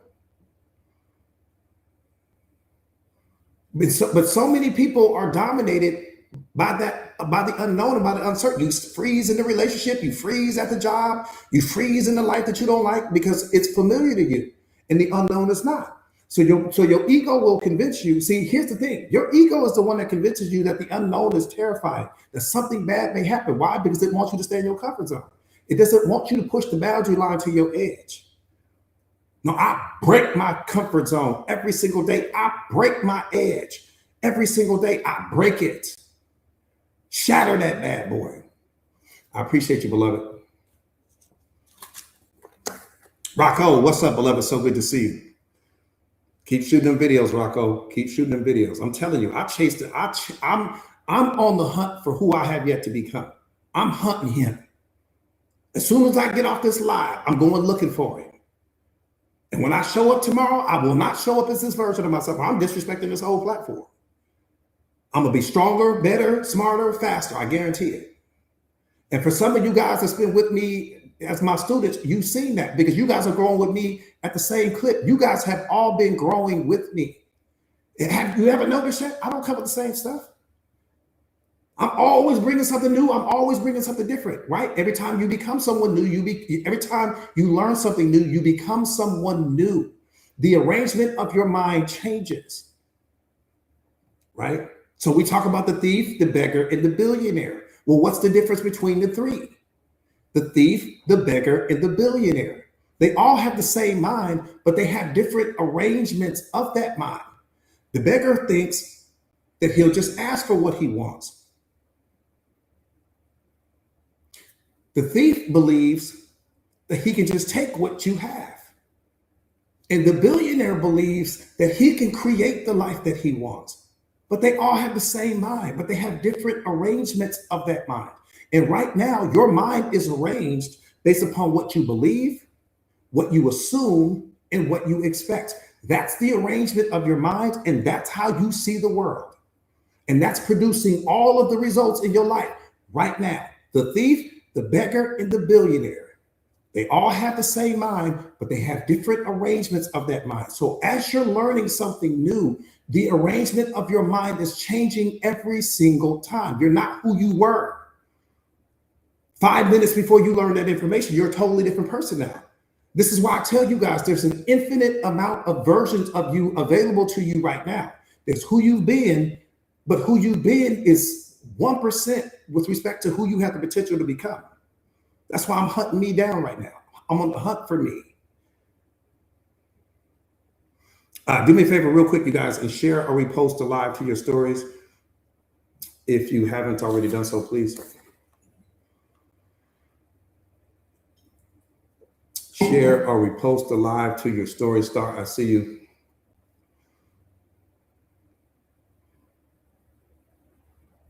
You said that, can you pin that question up there for me, please?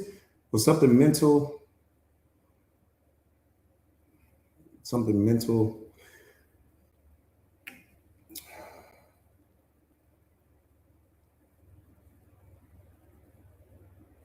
Oh, the mental model, beloved, the mental model. Yeah, so what I was saying is, so what makes you powerful, what makes you unique, what makes you special is your mental model, right? Well, how do we get a mental model? Your mental model is comprised of your programming and conditioning, your ego, your past experiences, your pain, your trauma, everything you've experienced leading up to this moment. No human being in history has ever had that. And when you combine all of that, it creates your mental model. So and you have a different mental model for every single thing in life, right? You have a mental model for how you raise your kids, a mental model for how you exercise, a mental model for how you cook your food, a mental model for how you show up in relationships, a mental model for what you think love is, what you think God is, what you think religion is, what you think politics are. You have a mental model for every single thing in life. How you drive your car, that's your mental model. Now, I may get in that car with you and be terrified by the way you drive. And for you, it's normal because maybe you drive fast and I drive slow. Maybe I drive fast and you drive slow, right? Doesn't make me right, doesn't make you wrong. We just have two completely different mental models. Same thing applies to your relationships. So you have a mental model for what you think a good relationship is. Your partner has a mental model as well. Relationships fall apart because your mental model and your partner's mental model doesn't align. And then oftentimes what will happen is that somebody will surrender their mental model and adopt the mental model of their partner. We call that the toxic relationship because you've abandoned yourself now. So now you're unrecognizable to your partner. And because anytime you abandon yourself to keep someone else, you'll lose the person that you abandoned yourself for. You'll lose that person because you're no longer an energetic match for that person, right? And so, but you have a mental model for every single thing in the world. So every person you call a friend, you only call that person a friend because they align with your mental model, meaning that there are more things aligned than not. So you call that person your friend. That person that you're in a relationship with right now, or that you may have been in a relationship with in the past. The only reason why you were in that relationship is because when you met that person in the very beginning, they said and did all the right things that aligned with your mental model. So that means they aligned with everything? No, but there were more things that aligned than not. So you entered the relationship with that person. When you walk out in the world, you have a mental model for what you think happiness is, a mental model for what you think kindness is, a mental model for what you think a good person is, a mental model for what you think a good life is, right? What you call success, I may call failure. What I call success, you may call failure. Does that make me right and it makes you wrong? No, we just have two completely different mental models. And so once you understand that, beloved, I appreciate you. Once you understand that, understanding people's mental models is mastery, but you have to slow down. Date the person long enough so that you can see what their mental models are, and you can see if their mental models. Because see, you got to understand, we don't date people, we date our expectations, right? There's certain things that you expect, and that your expectations are carried out in your energy. So some time when you meet that person, everyone's performing in the beginning. So you got to give it time. You got to date that person long enough to let the mask come off so you can start to see the real them. But we oftentimes don't do that because we're so bored with our lives and so lonely and all these other things like that we jump head first in a relationship with this new person. Before you know it, you're telling yourself you're in love with this person. Let me tell you why you're in love with the person.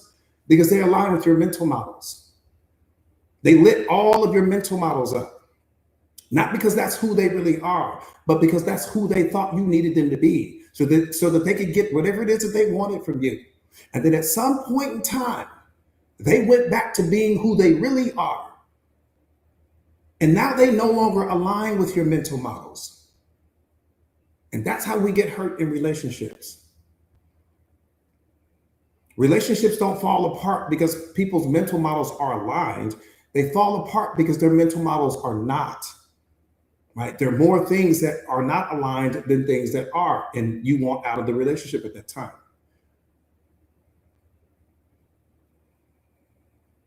But see, that's why awareness is so important, because with the self-aware person, you don't attract people into your life that are manipulators and narcissists and toxic and all of these other things. You only attract those people into your life because there's wounds in you that still haven't healed. That's the only reason why you attract toxic people. That's the only reason why you attract the narcissist, because there's things in you that you still haven't healed. So the self-aware person, the last thing that they're worried about is a narcissist or someone that's toxic or someone that's abusive or someone that's disrespectful. They'll never attract that person because they're operating on a level of consciousness that person will never reach. The toxic person, the narcissist, will never reach the level of consciousness that the self-aware person is operating from. They'll never reach it. The same way that you don't walk down the street and see billionaires every day. Why don't you see billionaires every day when you're walking down the street? Because you're not in their environments. You're not in the environments where they hang out at. It's not that they're not out there. They're just not where you are. Same thing with the self-aware person. So when you become self-aware, you're not in environments where you're going to be meeting toxic people. It just won't happen. Self-aware people speak a certain language that toxic people don't speak. So they're going to spot you a million miles away.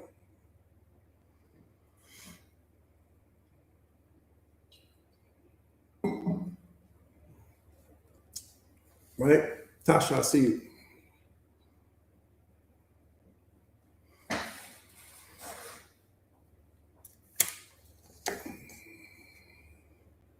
Yeah, that part right there, Seth, that part right there.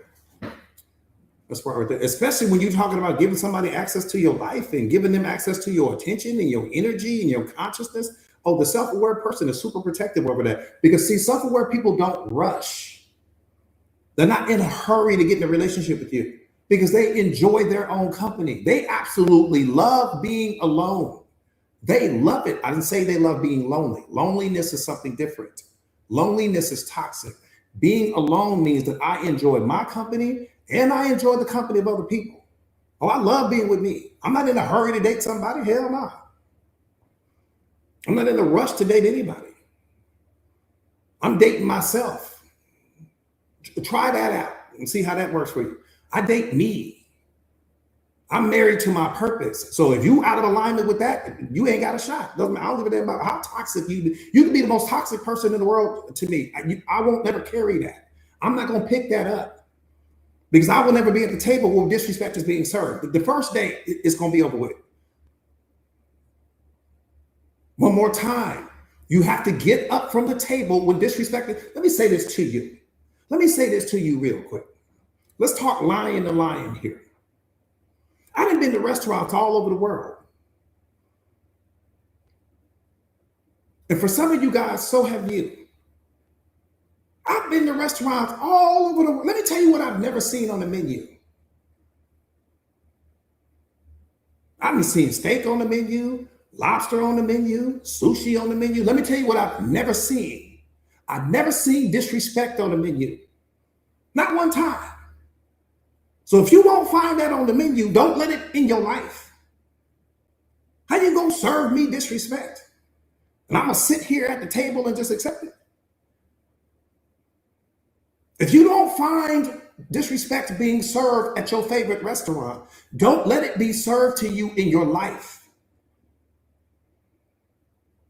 Period.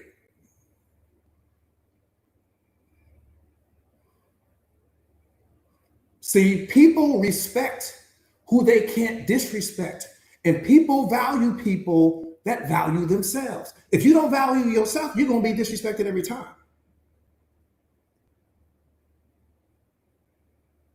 I have no problem leaving you there, sitting there with that coffee. No problem. But as soon as you serve me the disrespect, I'm out. There's nothing to talk about. I said immediately, I'm not going, why do you talk to me like that? I don't deserve that. What's wrong with you? You know, what are you doing? That's the weakest thing you could ever say. Let your presence have a conversation with them when they don't. Let your absence have a conversation with them when they don't honor your presence. When people don't honor your presence, let your absence have a conversation with that person. Because I'm going to tell you right now, your absence speaks louder than your presence ever could.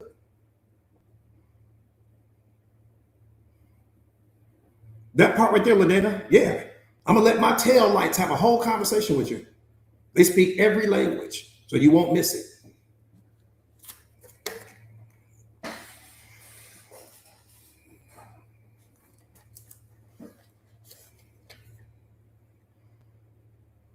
Sandy, that part right there. Yeah, if I disrespect Sandy, I expect her to get up immediately. In fact, if she doesn't, I'm going to be pissed off. I'm going to be pissed off. Not get up with a conversation. Not get up with a, I don't deserve this. Not get up with a, why are you talking to me like this? Not get up with a, I'm going to leave now. Get up quietly. Same way you excuse yourself when you in church. You don't shout when you in church. Y'all, I'm leaving. You ain't never done that before. You get up quietly and you just remove yourself from the situation. And you're going to leave the person confused as hell. And they're going to call you later. I'm going to tell you what's going to happen, and I ain't even there. Let me tell you what's going to happen. They're going to call or text you. Hey, what happened? Why'd you leave? You know that thing you said? Yeah. Well, what I say? Because they won't know what they said. Let me tell you why they won't know what they said. Let me tell you why. Because other people tolerate that. Whatever that behavior is they gave you, the person that they were with before you used to tolerate all of that. So in their mind, they didn't disrespect you because that's just a pattern that they're operating out of. So no, we're going to break that pattern. But you don't turn around and come back the 30 minutes later or an hour later. No, you never do that. You never do that. Give it a day. Give it 2 days. Let them sit with that for a little while. Just let them sit with it. They'll be fine. And the next time they see you, let me tell you what's going to happen. They're going to hand you white glove service.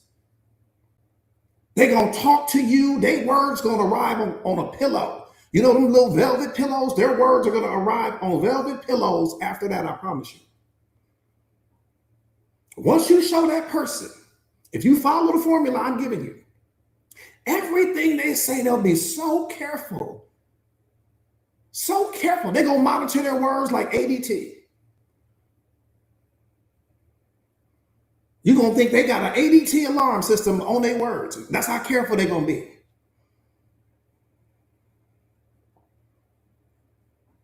I've done it too many times, so I know how it works. You said when you live with someone, it's hard.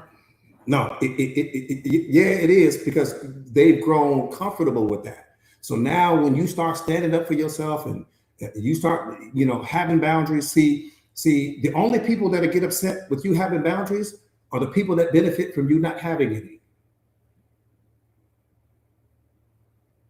Let that sink in for a minute.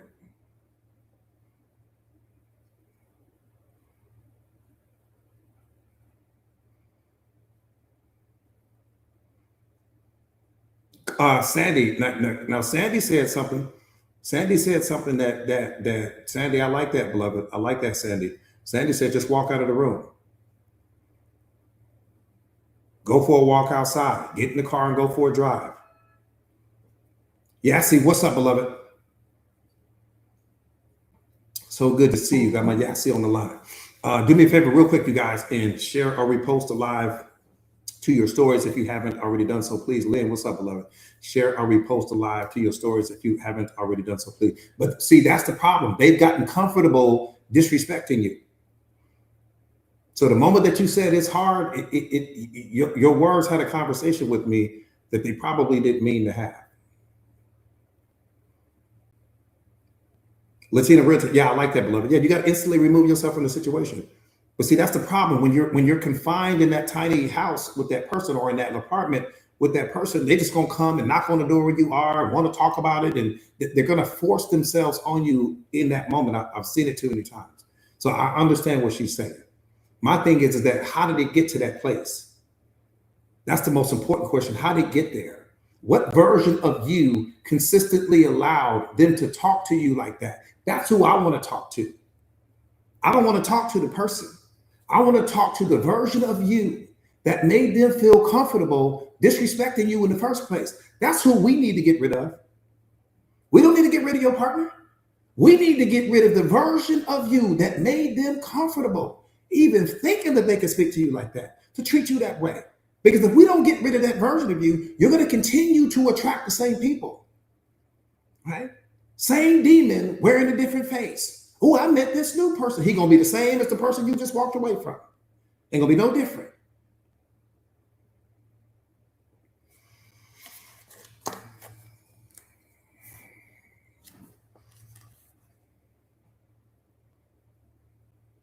That part right there, Rika. See, new relationships do not give you maturity. Okay. Siri, ain't nobody talking to you. Before I can help with that, you need to add a first name or nickname to your information and contacts. We interested in what you got to say right now. I'm telling you, she be wanting to join our lives, y'all. She be so ready to join the line. You need me. Ain't nobody talking to you. Yvette, I'm telling you, she's so busy ear hustling. I'm like, damn, we ain't bothering you. We ain't lost somewhere out in the world somewhere. We get in traffic, we'll call you. Whip girl, I'm telling you, Whip girl, she be on my line. I don't even be talk. I be in the room by myself, quiet. Huh, coach, you need me? She calling me coach and everything. I'm like, you ain't even supposed to call me coach. Happy I see you, beloved. She like, coach, you need me? I'm like, I ain't your coach.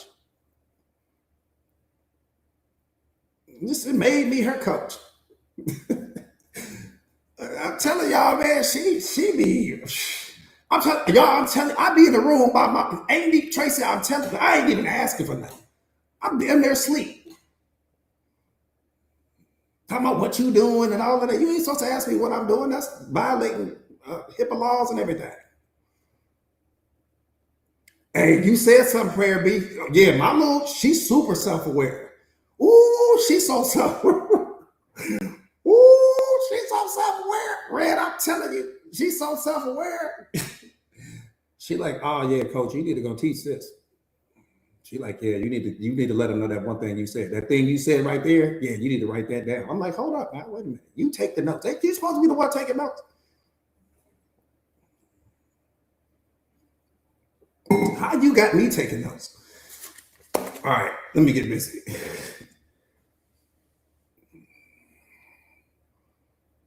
I'm telling y'all, I'm gonna sell my little. When I'm finished, I'm gonna sell that little phone. She gonna be so smart. She gonna wake the whole world up. I'm gonna say, you want to be, you want a powerful phone? You need to buy this one right here because she already ready to go. All right, let me get into this live.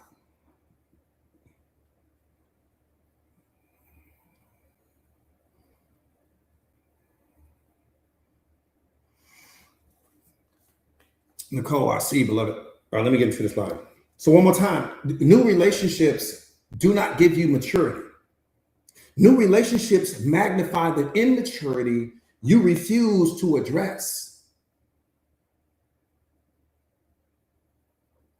Come on, you guys. New relationships do not give you maturity. New relationships magnify the immaturity you refuse to address. Relationships magnify the unhealed versions of yourself. Relationships expose who you pretend to be. Relationships expose what you refuse to confront. If you don't upgrade yourself privately, life will expose you publicly. This is where all of the work is. But you got to upgrade who you are in the dark. Don't just focus on upgrading yourself in the light, the version of yourself that the world gets to see. No, you have to become powerful in the dark, beloved. Your dark has to become powerful. I'm telling you. For some of you guys, that's why you're stuck. Your dark isn't powerful. Yeah, your persona might be powerful, your little reputation might be powerful, and your little social media profile with all the cute, perfectly edited pictures may be powerful. But then when you get in the dark, that's who do you transform into then? How much love do you have for yourself when things aren't going the way you need them to? How much belief do you have in yourself when things aren't going the way you need them to? Who do you become when that person walks out of your life or hasn't returned that text in 2 or 3 days? How much love is there then? That's what God has said. You're not powerful in the dark. The life that you're praying for, who you are in the dark can't sustain that, because who you are in the dark is the real you. Who you are in the light is just a version of you that you sell to the world. And most of us identify so much with who we are in the light that we don't take care of our dark. I'm telling you, take care of your dark. If you don't upgrade your dark, your light will never become powerful. See, I was doing it all wrong, so I'm a master at this. I was going 100 miles an hour in the wrong direction. I was only focused on who I am in the light. I'm talking about I was so out of alignment in the dark before I became this version of myself. I'm talking about my dark was, I had attachments everywhere, clinging to everything, needing validation, smoking, drinking. I'm doing all this stuff in the dark. God was like, I don't know where you think you're going with that version of you. I don't know where you think you're going with that version of you. I'm not going to build that version of you. You can hang on to that stuff or you can let it go. But you're not taking that into who I'm transforming you into. So you got a choice to make. Quana, what's up, beloved? I'm telling you, and it was hard to walk away from all of that, especially when you're walking away and you don't know what you're getting ready to walk into. You don't know what you're getting ready to walk into. So for some of you guys, that's why you won't set down who you are in the dark, because you can't juxtapose that to what you're giving up. You don't have anything to compare it to. So you're like, I got this going on, but I don't know who I'm getting ready to be, if I set everything down.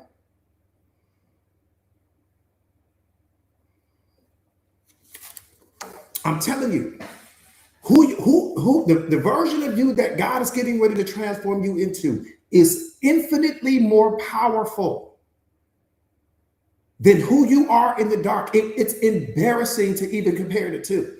Who I am right now in this moment, my life right now in this moment, when I compare that to who I was when I started this journey, it's embarrassing.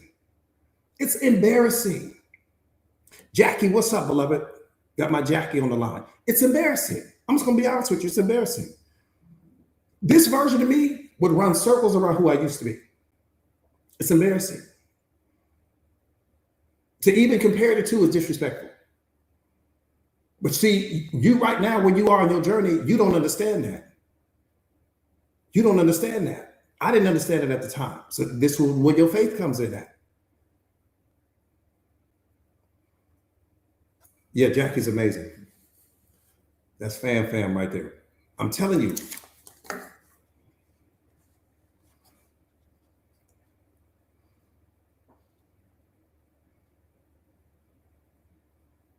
See, private neglect becomes public exposure.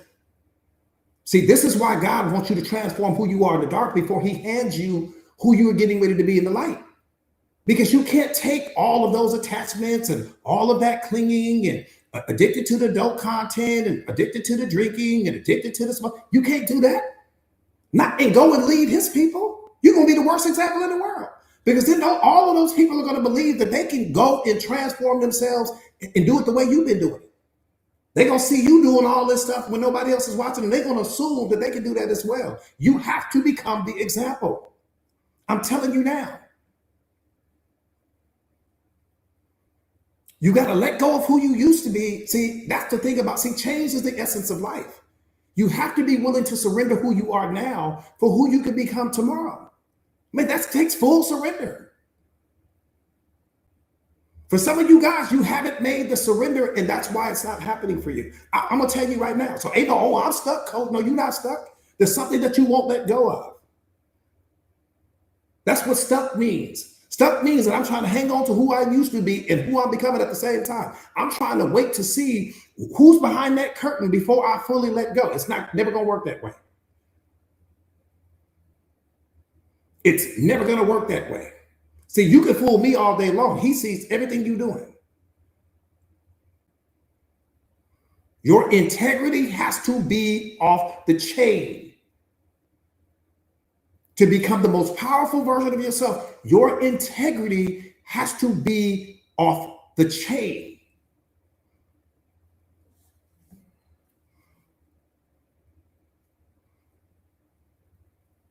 Let me ask you guys a brutally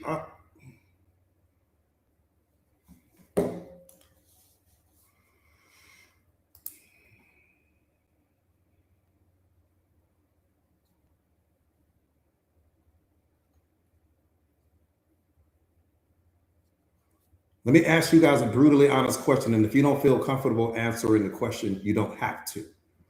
Again, if you do not feel comfortable, so integrity means, so again, character is public facing, right? Character is how you treat the CEO and how you treat the homeless person, right? How you treat the waiter and how you treat the CEO of Apple computers, right? That's character. We get that part. Public facing. Everybody can see that. Integrity is who you become when no one else is watching. Right? Are you the same person at 2 a.m. that you are at 2 p.m.? Do your words and your actions align? Are you the same person at the church as you are at the lounge or at the nightclub? Does the person that you are match your browser history? Does the version of you that God wants you to be, would that version of you match your browser history right now? Pastor Tony, what's up, beloved? So that's integrity. See, and the thing about it is that the reason why the discipline is so important, so it's SID, right? Character, integrity, discipline. SID, C-I-D, character, integrity, discipline. The reason why the discipline is so powerful, because the discipline is the thing that guarantees that you make it to your purpose and you make it to your calling. Because discipline is an eraser. Discipline is going to remove everything that's not supposed to be in your life. The reason why the toxic relationship is there is because there's no discipline. The reason why the disrespect is there is because there's no discipline. The reason why you don't have the most powerful body right now is because there's no discipline. The reason why your bank account doesn't match the life that you want right now is because there's no discipline. See, anytime that you don't have discipline in some area of your life, it's going to show. Because when you become the most disciplined version of yourself, you don't tolerate disrespect. You don't show up small. You don't shrink in the moment. You're the most authentic version of yourself everywhere you go. Right? You work out like you're supposed to. Character is like it's supposed to be. Integrity like it's supposed to be. You move in ways that's in perfect alignment with the version of yourself that you want to become. See, discipline is the protector. It's like the security guard at the nightclub. It's not going to let anything get past that's out of alignment with who you're trying to become. So discipline is a thing that protects your purpose. That's why you got to become the most disciplined version of yourself. I'm disciplined as hell. And see, people think that discipline is hard. No, discipline is freedom. What's hard is tolerating disrespect. What's hard is not living the life you want. What's hard is waking up every day to a person that you no longer love. What's hard is driving to work every day to a job that stresses you out and that can't fulfill you. What's hard is your ego being online. What's hard is your programming and conditioning. What's hard is all that trauma you're dealing with. What's hard is the fact that you're not loving yourself unconditionally. That's hard as hell. When you have discipline in your life, all of that's gone. There is no trauma you're dealing with. There is no programming and conditioning you're dealing with. There is no fear that you're dealing with because you already know what these things are. You're not dealing with any of that. You ain't all out in the future because you're disciplined. You're like, ain't nothing out there for me. The future lives in me. It doesn't live outside of me. The future comes from my next decision. I create the future. The future doesn't create me. I don't focus on my past. When I think about my past, I do it from a place of non-emotion. Why? Because when you think about your past without emotion, it's wisdom. When you add emotion to your past, it becomes suffering. So you always look at your past from a place of non-emotion. I don't need to attach emotion to it. I already know what happened. I was there. What do I need to think about with all this emotion attached to it? I think about my past all the time, but when I think about my past, it gives me strength. The average person, when they think about their past, they suffer because they're focusing on what happened, and who walked out, and who broke them, and who abandoned them, and what my parents didn't give me, and my upbringing. You're thinking about all these things. You're looking at it through the wrong filter, beloved. Your past is just your resume. That's all it is.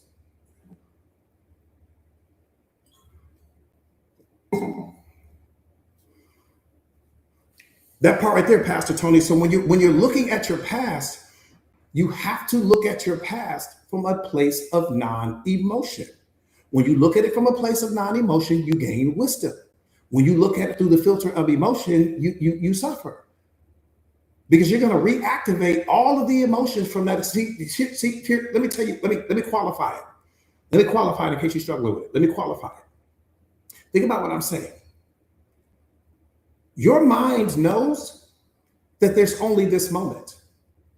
It's your ego that has you rooted in the future or the past. But your mind knows that there's only this moment. Your spirit knows and your soul knows that there's only this moment. So when you start thinking about the past, your mind will reactivate all of the emotions that came from that experience, because to your past, I mean, to your mind, what you call the past is just the present moment remembered. What you call the future is just the present moment imagined. So to your mind, the past is just as, even if it's 10 years ago, even if it was 15 years ago, 30 or 40 years ago, to your mind, it's just like it happened 5 minutes ago. It's just as fresh as though it happened 5 minutes ago. So it's going to reactivate all of the emotions. So every time you think about your past, you tear the Band-Aid off the wound. When you're looking at it through the filter of emotion. When you look at it through the filter without the emotion, it allows you to heal.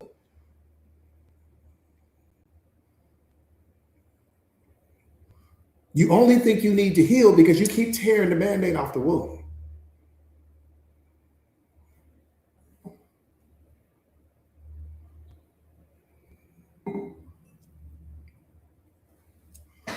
I'm telling you, my past makes me so strong. That's what God is saying. He's like, what do you mean it's making you weak? It should make you so strong. Why? Because it's your resume. It's the mirror to everything you've already overcome. That's the only way you should be looking at it. It's the mirror to everything you've already overcome. So anytime that you're getting ready to go up against uncertainty, you check your resume. You did it when it came to that job. Think about what I'm saying. The reason why you were so confident when you went after that new job is because you had a resume that was powerful. What was your resume? Your resume was all of the things that you had overcome and accomplished throughout the course of your work history. So what'd you do? You took that right into that job. You set that down with all the confidence in the world. Okay, well, that's what your past is. It's your resume. It's everything that you have overcome that's tried to break you, but it didn't break you. So when I'm looking at the future, I'm like, I'm gonna slay this. Look at what I done overcome. Man, I'm getting ready to slay. Look at what I've overcome.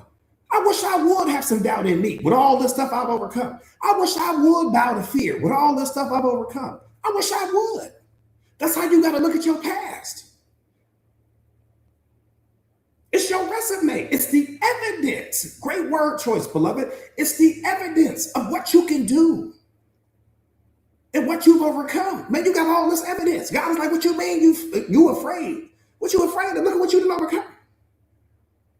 If you were a boxer, you'd be in the Hall of Fame right now because you didn't took all of life's best punches and you still standing. But you won't look at it through that filter because you're too busy punishing yourself with it.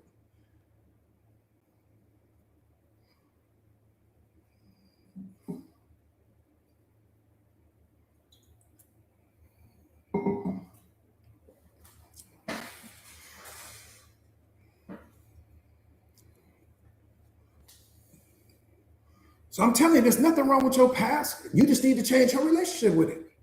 You have a bad relationship with it. You don't need to change your life. You need to change your relationship you have with it. These things are neutral. They're not bothering you. It's the meaning you assign to them that's hurting you. It's not the past that's hurting you. The meaning you attach to it is. I'm telling you, Pastor Tony, man, I get so much strength thinking about my past. And you only look at my past anytime that I'm getting ready to go up against something that I haven't gone up against. Right?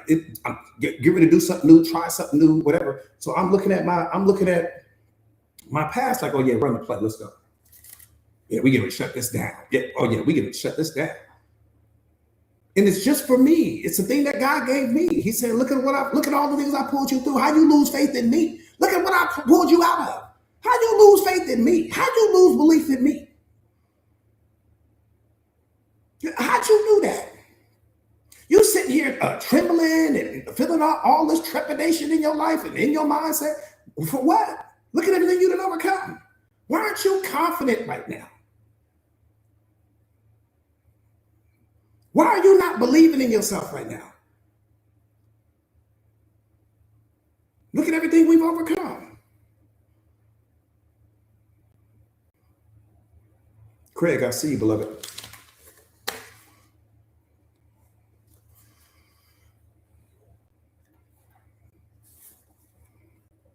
I'm gonna tell you why you should love it, love it, love it, love it. May, watch this, beloved.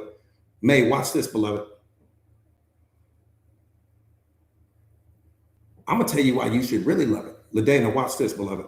I'm gonna tell you why you should really love it. Super love it.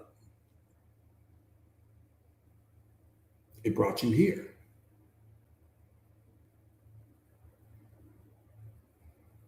It brought you here. Without your past, we don't meet.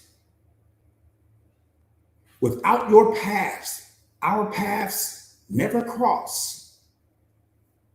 Your past was your passport. It was the passport that brought you here. The same way that you can go get your real passport and fly anywhere in the world with it. That's what your past did for you. It was your passport. It brought you here so that our paths could cross so that you can get to where you're ultimately supposed to go. Man, that's and it's sacred because it belongs to you. Nobody has that. Think about what I'm saying. This is not bumper sticker talk. I'm not trying to pump you up right now. I'm giving you universal truth. It's your passport.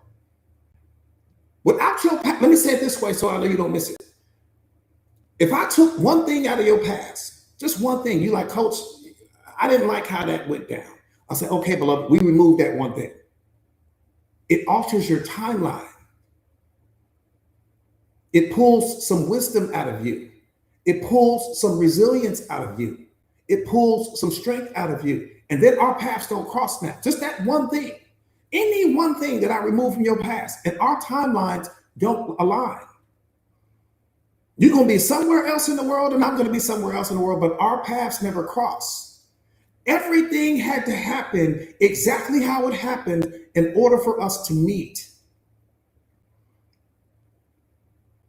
And I'm going to be honest with you. If it means losing any one of my students, I don't want to change anything. I don't want to change. I don't want to touch anything. And here's the thing. The book isn't finished, beloved. Damn, you sitting here judging the book. God is like, the book's not even finished. You in the middle of the chapter right now. You might be on chapter 20, but we got 100 more chapters to go. The book isn't finished yet. Stop judging the book. It's not complete. Because everything you're judging is only what's already happened in the book. But the best part of the book hasn't been written yet. You're writing it right now. Let the book, before you judge the book, let's finish it first. You're at that chapter. See, it's the hero's journey, right?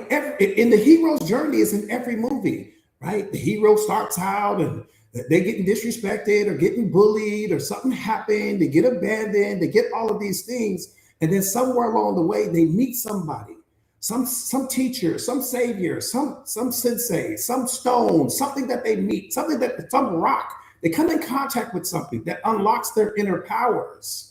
And when it unlocks their inner powers, it takes the hero in the story a little while before they learn how to master their powers. Some of you guys are right there. You're learning how to master the powers that you're coming into right now, right? You see it in every superhero movie. It's called the hero journey, but it's really predicated on real life. You've gone through the bad already. Now you're getting to that place where you're starting to discover what your powers are and how strong you are. You're becoming self-aware, emotionally intelligent. So these were all things that 5 years ago wasn't even a part of your mindset.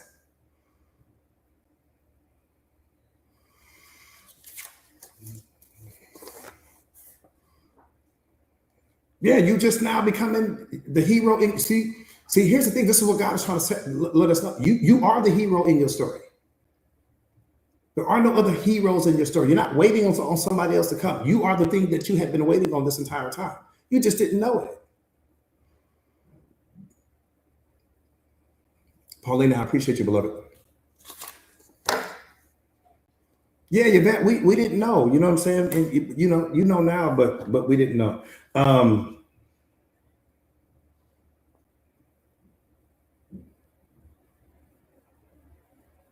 The longer you stay on the wrong train,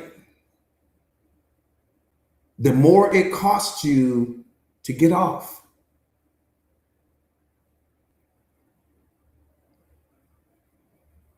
The longer you stay on the wrong train, the more it costs you to get off. In this moment, some of you guys are on the wrong train. Picture this in your mind.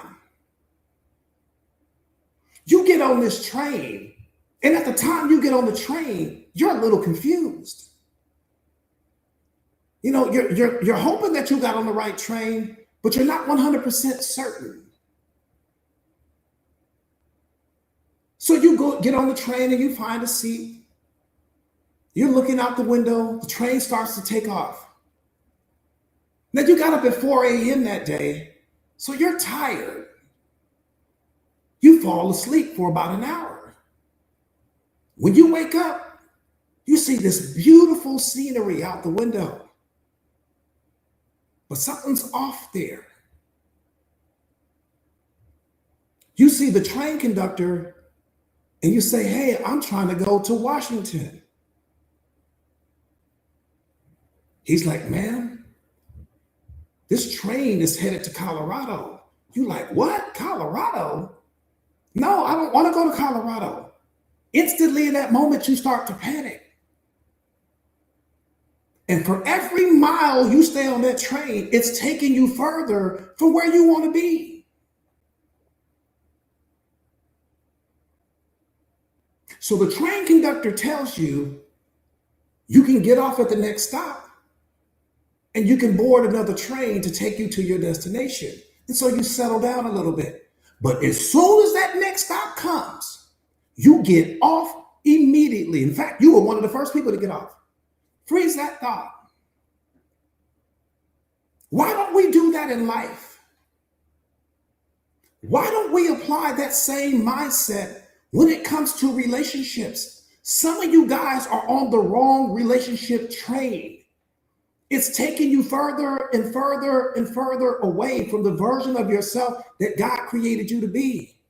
You see the disrespect, it's taking you in the wrong direction. You see the inconsistencies, it's taking you in the wrong direction. You see the disloyalty and the verbal abuse, it's taking you in the wrong direction, but you still looking out the window. There's no panic like when you were on the real train. There's no panic.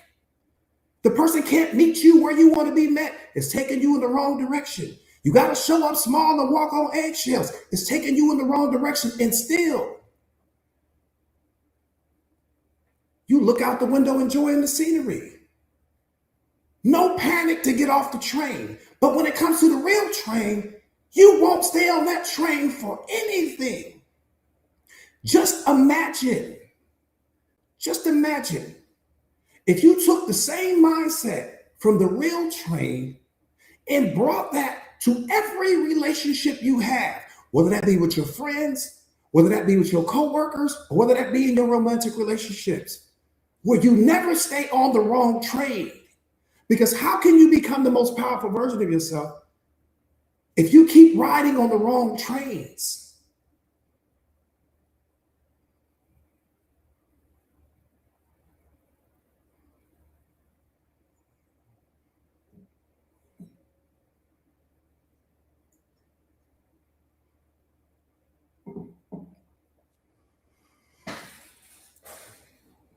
That part right there, some of you guys need to take that next exit.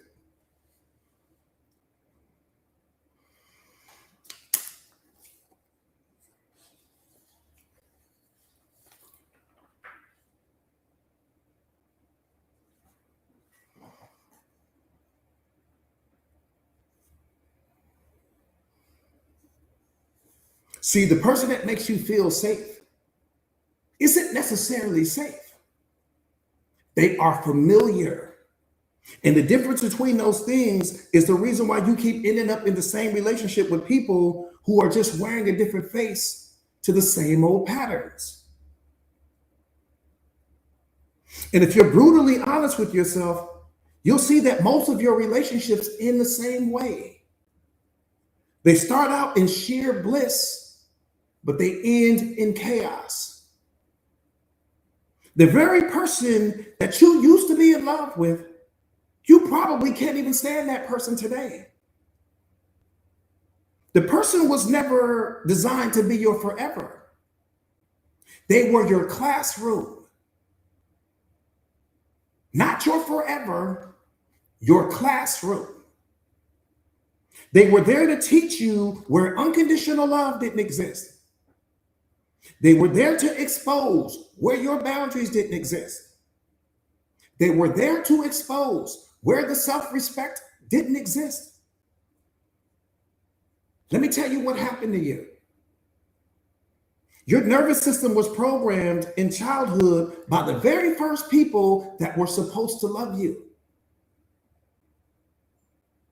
And whatever pattern their love took on, be it conditional, suffocating, inconsistent, or performative, your nervous system recorded it as a template for what you now call love. Not God's definition of love. What you call love today is what was recorded during your childhood.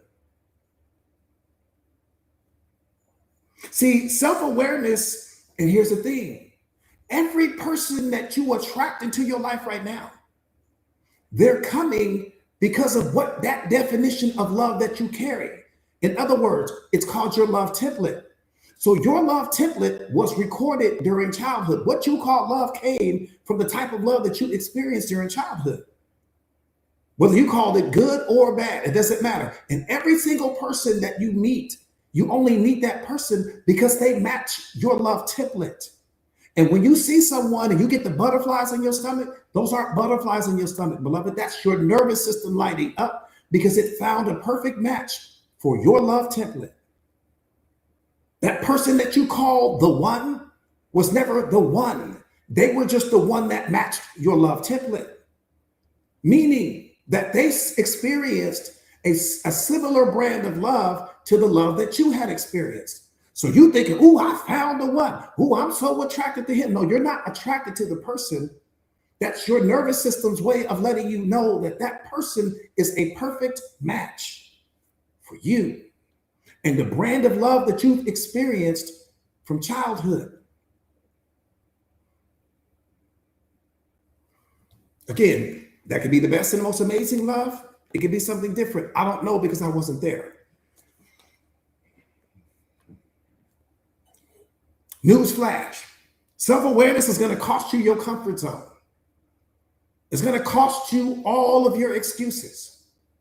It's going to cost you who you used to be. Let me tell you what self-awareness won't allow.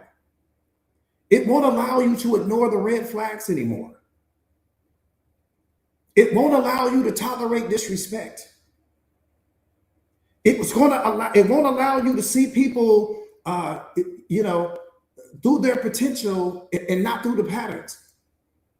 See, you won't shrink in rooms just to make other people feel more comfortable anymore. And here's the $1 billion question. Are you willing to pay the price to become self-aware? Are you willing to pay the price? You're going to pay the price for something. Because it's going to cost you to remain who you are. Because who you are carries your trauma, carries your programming and conditioning, carries your ego, carries all of the unhealed versions of you, carries the versions of you that tolerates the disrespect and shows up small. So you're going to pay the price for something. And the version of you that you're currently identifying as comes with the depression, comes with the anxiety, comes with the fear, comes with the limiting beliefs, comes with the doubt. But who God is trying to transform you into doesn't have any of that attached to them. Make a choice. Make a choice, because you get ready to pay a price. You either going to pay the price for who you can become, or you're going to pay the price for who you've always been. But you're going to pay a price for sure. Which price are you going to pay?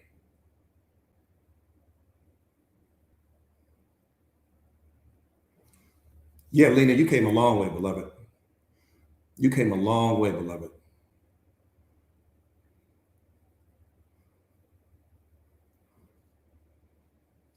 You came a long way. I got to give you your props on that. Got to give you your props on that. You came a long way, beloved. You came a long way. Nephew, you came a long way too. May, you came a long way. Red came a long way. Lynetta came a long way. Sepha came a long way. Uh, Paulina came a long way. So many of you guys, Sandy came a super long way, man. So many of you guys have come such a long way. Richly walk around a coach now. Look how far he's come. So you've already. Juliet's came a long way. She's been with me for a long time. T. Benz came a long way. He's my Scottie Pippen. I mean, my D Wade. So it's because I has come. So you got to think. I've been already. Matter of fact, see, this is sunk cost fallacy. Boom. Boom. Valerie, coach now. She didn't came a long way. This is sunk. Trina's come a long way. This is sunk cost fallacy. This is sunk cost fallacy.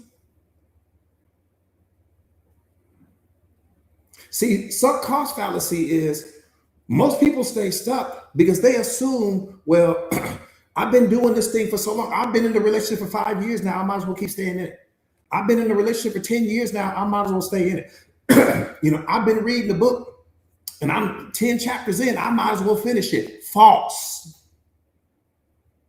Hard false. That sunk cost fallacy.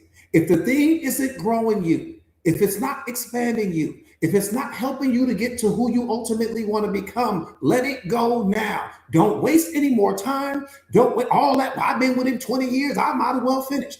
I've been on the job 15 years. I might as well stay another 5. But if you're waking up unhappy every day, you're waking up suffering every day, you're waking up miserable every day, you might not make it to the 5 years because you're going to stress yourself out.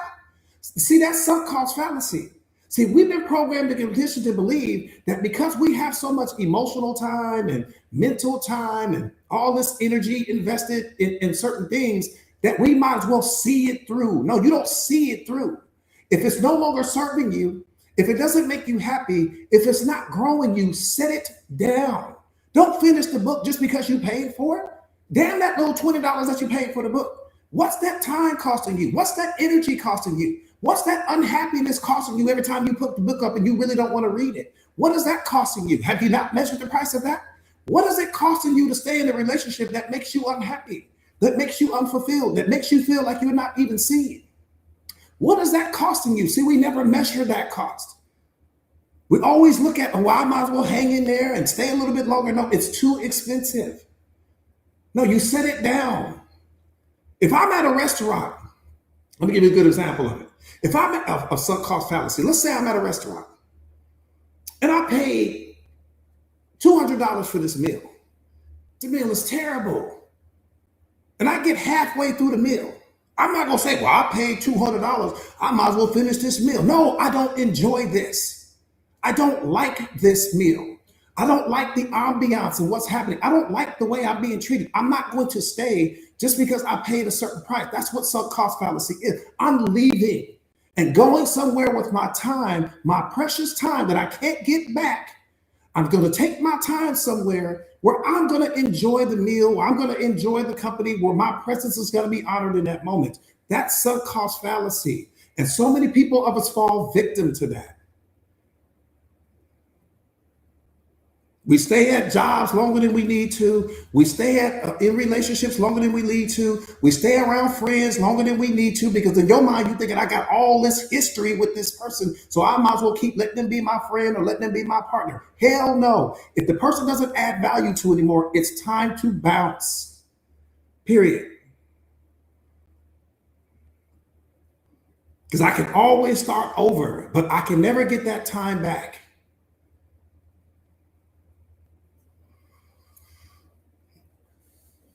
Yeah, because the time that you, for every second that you remain, you unhappy. You got all this unhappiness in your life and all this suffering in your life, but you hanging in there. No, you're not hanging in there. That's a lack of wisdom. That's a lack of awareness.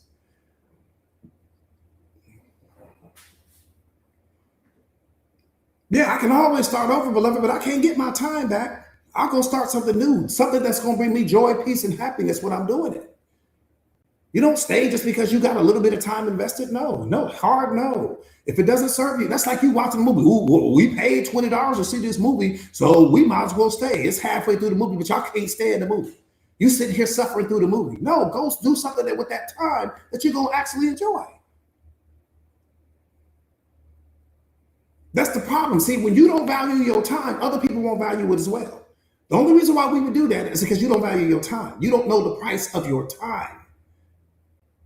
And when you don't value your time, you won't mind when other people waste it.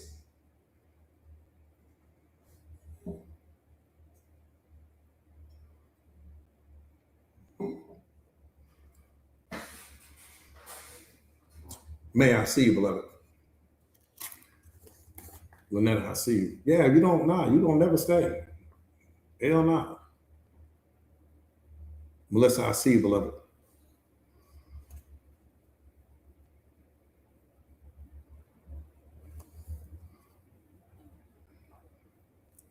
For some of you guys, not all of you, let me throw that little disclaimer out there. Not all of you. I'm talking to everybody, but for some of you guys, let me tell you the problem.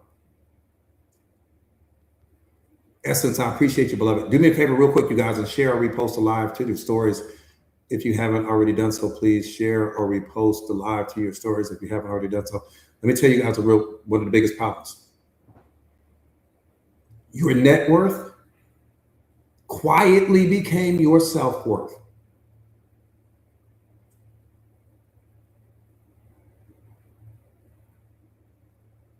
That's what's crushing you right now. That's crushing you right now. It's crushing you right now. Your net worth quietly became your self-worth.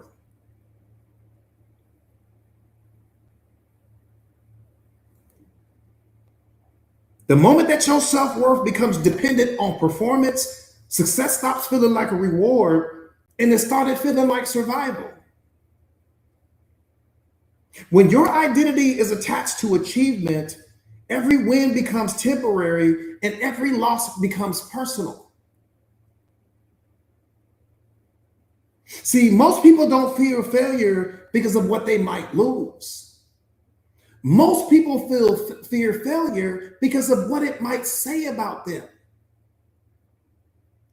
That's what some of you guys are grappling with right now. Not what you might lose, but what that fear might say. I mean, what that failure might say about you. See, success is the worst place to try to find your significance. See, the danger isn't making money. The danger can only be found in letting money define you. That's the danger. Not making money, what that money is saying about you, the fact that that money is some reflection of your value or your worth. See, most people are suffering because your net worth has become your self-worth. Your self-worth rises and falls based upon the results that you're experiencing in your life. You have your identity tied to what's in your bank account. And your success has become responsible for things that it was never supposed to carry. Your worth was never supposed to come from what you produced. Your worth comes from what you are. Your worth comes from God and your purpose, not what you produce. Your worth was never supposed to answer questions that only God can answer. See, my purpose and my worth in life, well, let me say it this way. My value is predicated on my purpose and on my relationship with God. It has nothing to do with what I produce. And see, we call that the separation of tasks, right? And when you understand the separation of tasks, like I'm gonna give you a great example of separation of tasks. My job is to show up to this live stream, look the best that I can look, make sure that my delivery and everything is 5-star, make sure that I am prepared. But that's my only job. Don't cut corners. That's my only job. Whether or not you like me, that's not my task. Whether you like what I'm wearing, that's not my task. Whether you think I'm smart or an idiot, that's not my task. Whether you share the live stream, that's not my task. Whether you tap the screen, that's not my task. Whether you choose to come back, that's not my task. Has nothing to do with me. What your opinion of me is has nothing to do with me. Whether you think I should be saying something different has nothing to do with me. I separate myself and I only focus on what my tasks are. What you think, what you assume, what you expect, whether you shared the live or not, whether you enjoyed it or not, it's not my task. See, we suffer in life because we start focusing on other people's tasks. Why don't you like me? Why are you saying that in the comments? We're arguing with people about what they think about us and their criticisms about. That's not my task. Your opinion of me is not my task. What you project onto me is not my task. I can't crawl down in your mind and rewire the way you think about me. That's not my assignment. So I don't carry whatever you project onto me. I don't carry. None of it. And why would I allow your opinion to carry more weight than my own? Why would I allow your opinion to carry more weight than God's opinion about me? I'm in perfect alignment with what he wants me to do. That's the only thing I need to be worried about. That's the only thing I need to be worried about. He gonna ask me, did you show up to the live stream? Yep. Were you on time? Yep. Were you prepared? Yep. Did you cut corners? Nope. You did your job. You did your job. Did you get off the live stream early because you wanted to go do something else that didn't benefit my children? Nope, I stayed the whole time. Matter of fact, I might have stayed 10 minutes longer. That's my assignment. Whatever you think on the other side of that is not my task. You guys worry too much. Not all of you guys, but some of you guys. You worry too much about what other people think about you. whether or not they like you, their criticisms of you, their opinions of you, their judgments of you, their assumptions about you, the story they create in their mind about who they think you are. It's not your task. Ain't got nothing to do with you. You all in their lane, wondering why they don't like you and why don't like the video and why don't you like my outfit and why are you talking to me like that? It's not your task, beloved. If you don't like me, chances are you don't like yourself. When you judge me, it's only because you're comfortable judging yourself. I trigger my greatness in this moment, may be triggering your mediocrity. It has nothing to do with me. And here's the thing, the trigger was already in you. I can't trigger you. The trigger was already lying dormant in you. Something I said woke up something that was already in you before I even knew your name. It's not my task. And once you start to understand the separation of tasks, man, it changes your whole life. This is what I'm telling you right now. This is really how you become emotionally bulletproof, but this is really how you move through the world and not be affected by people. Stop needing people to like you. That's a wound. Stop needing people to respect you. That's a wound. Stop needing people. Stop trying to fit into what other people have going on. That's an unhealed wound. Stop people pleasing. That's a wound. Stop showing up small in your own life. That's a wound. Stop putting people on pedestals and you haven't even seen through yourself. Put yourself on the pedestal. It's your mind. Why is somebody else renting space there for free? How are they occupying their whole mind and occupying yours at the same time? Come on, that's a wound you carry. Stop seeking validation. That's a wound. Validation is for parking. It's not for your life. You want to be validated? Go to the closest hotel. They're going to validate that ticket, but that's not for your life. Your validation has to be enough.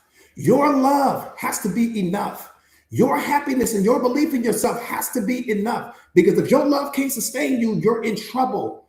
If your belief can't sustain you, you're in trouble. If your validation is not enough, you're in trouble. If your own company is not enough, you're in trouble. So if you're bored with your life and you're looking for somebody to fill it, you're going to be a liability to that person. Because your own energy is not enough, your love is not enough. And as soon as you get with that person, you're going to cling to them.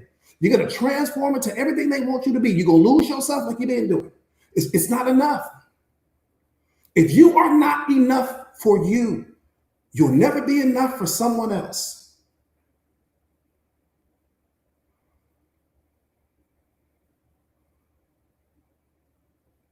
Let that sink in. I said, if you are not enough for you, you will never be enough for someone else.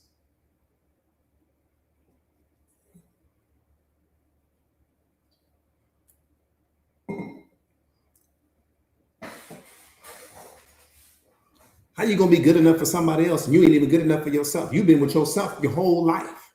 You just met this person. So if you're not good enough for you, how you gonna be good enough for them?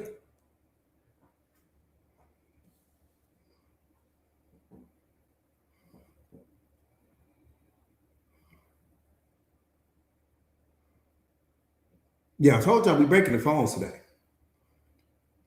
Yesenia, what's up, beloved? I told y'all we breaking phones.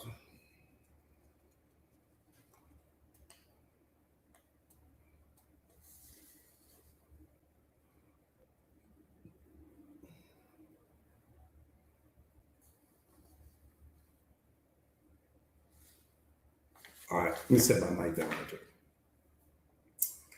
Yeah, you're gonna have to go to T-Mobile, beloved. Yeah, I'm gonna. You gonna. You said what was the question? I don't know. What was the question? What was the question? Does anybody remember? What was the question I was going to ask?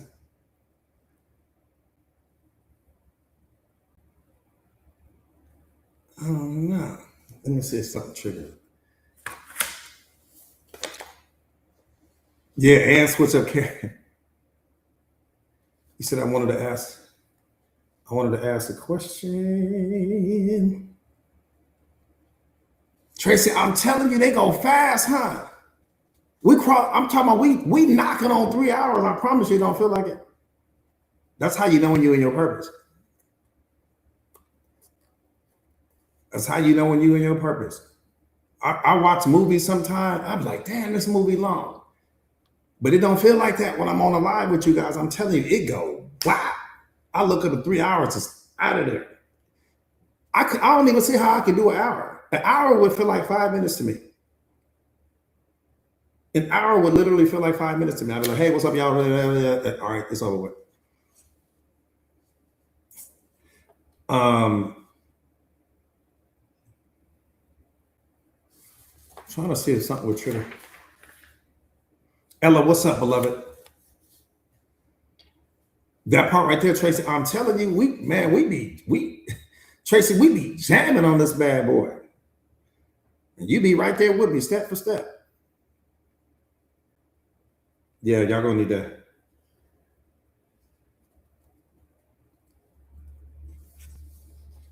All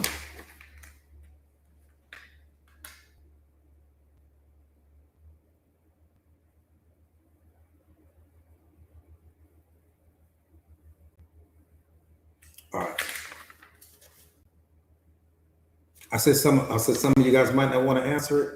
Damn. Oh, I kind of remember something like that. I said some of you guys might not want to answer it. Oh, I did say something like that. Where was I about to go? Yeah, I remember saying that. I was like, some of you guys might not want to.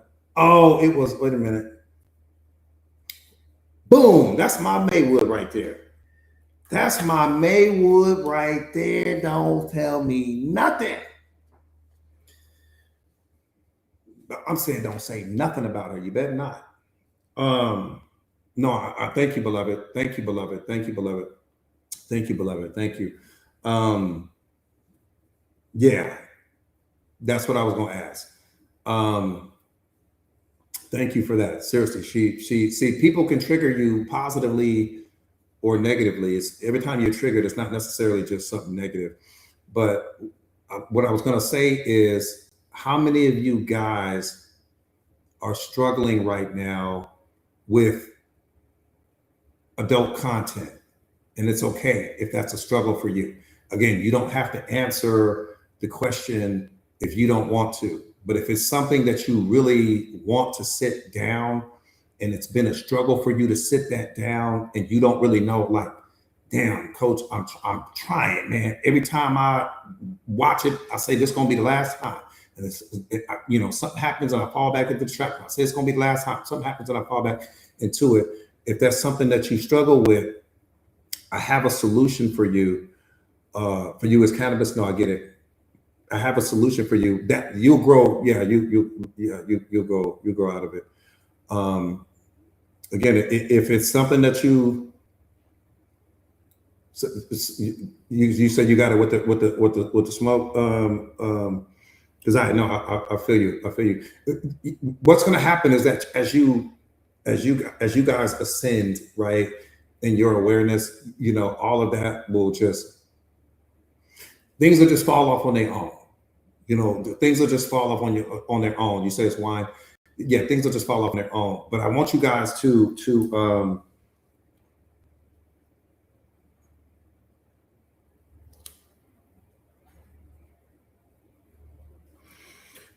okay, so write this down for any of you guys that struggle with, again, the adult content. It's I get it. It makes all the sense in the world.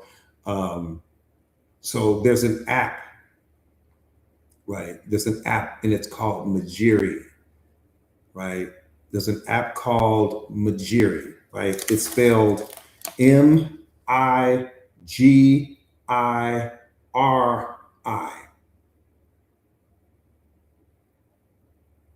That's okay, beloved.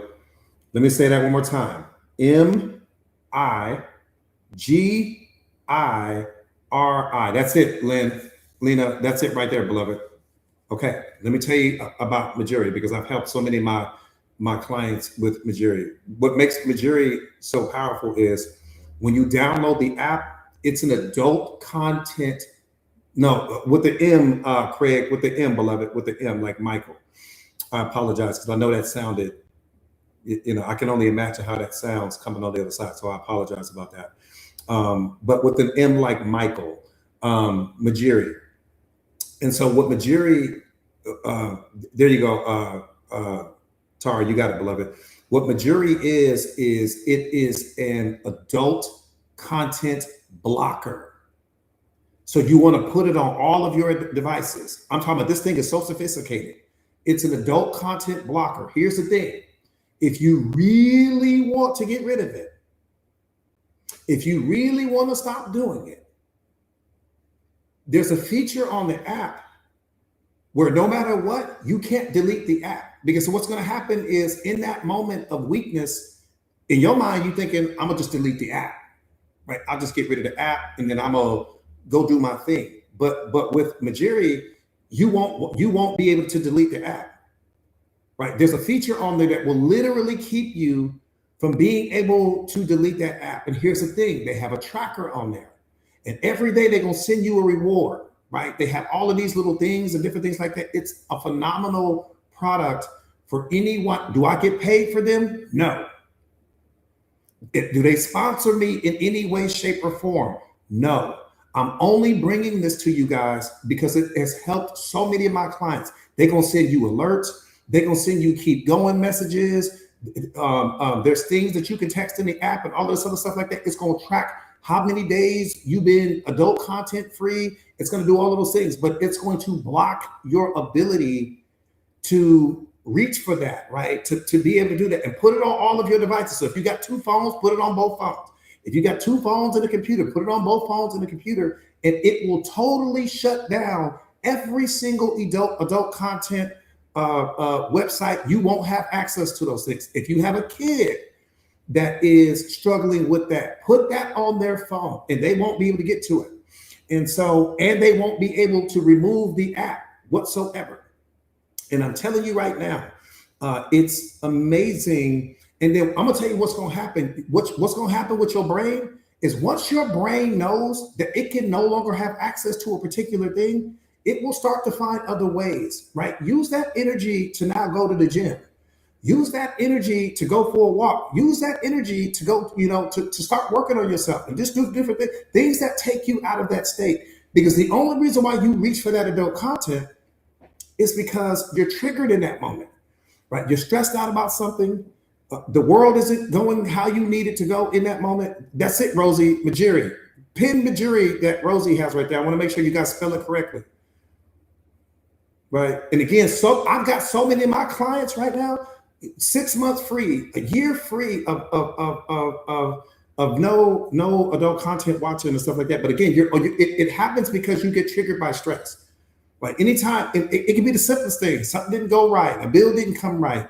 Your money's low.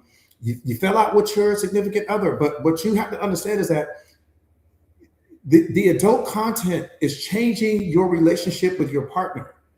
It's changing your relationship with yourself. And here's the thing. Let me tell you why the adult content is so powerful. Let me tell you why it's more powerful than any other street drug that you could possibly be addicted to. Let me tell you why it's more powerful, infinitely more powerful. Infinitely more powerful. Let me tell you why. Because H, we all know what H stands for. H, which is a powerful drug, only lights up a certain part of your brain. C lights up a certain part of your brain. W, right, lights up a certain part of your brain. That adult content lights up every part of your brain. That's what makes it more addictive. It lights up every part of your brain. And let me tell you why. Because to your mind, you're getting ready to procreate. See, you're not procreating when you're doing H. You're not procreating when you're doing C. You're not procreating when you're doing W. You're not procreating at that time.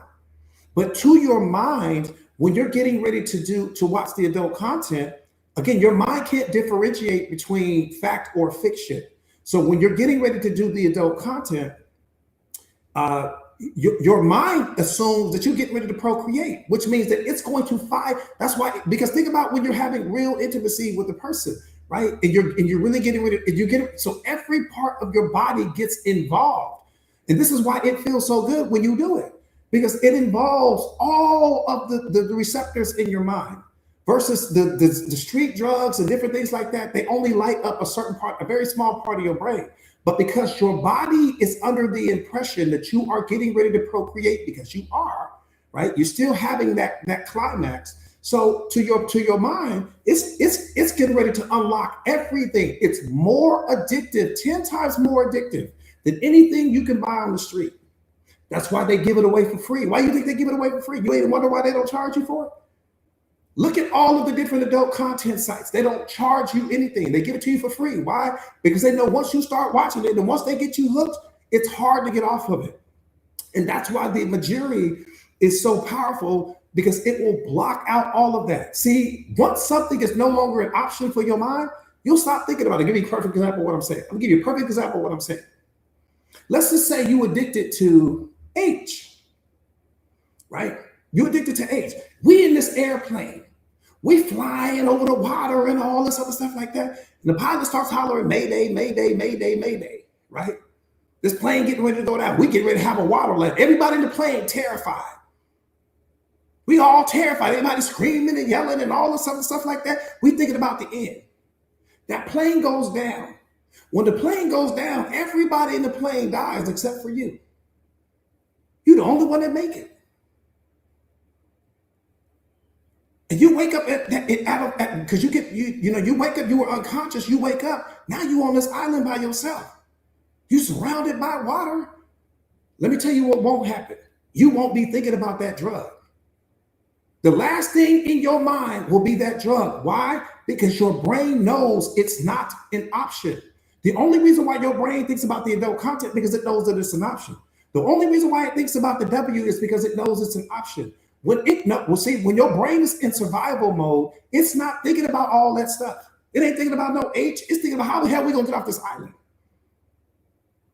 You ain't gonna be walking around saying, "Ooh, let me find some drugs." That's the last thing gonna be in your mind. You ain't gonna be saying, "Ooh, let me watch some adult content." That's the last thing gonna be in your mind. The only thing you're gonna be thinking about is water, food, and how the hell we gonna get off this island. Okay, so freeze that thought. That's what Majiri is going to do for you. See, what's going to happen is that once your brain knows something is no longer an option, it stops focusing on that thing. It's only focusing on it because it's an option for you right now, because it's something that you could easily reach for. So the moment that you get triggered by some stress, you get triggered by something that didn't go the way you needed it to go, your brain is going to say, "Oh, let me reach for that thing because it's easy to reach for." But once you build that wall in your mind called Majiri, then your brain is going to know this thing is no longer an option for me, and it's going to find an alternative. And that's how you start to heal from that.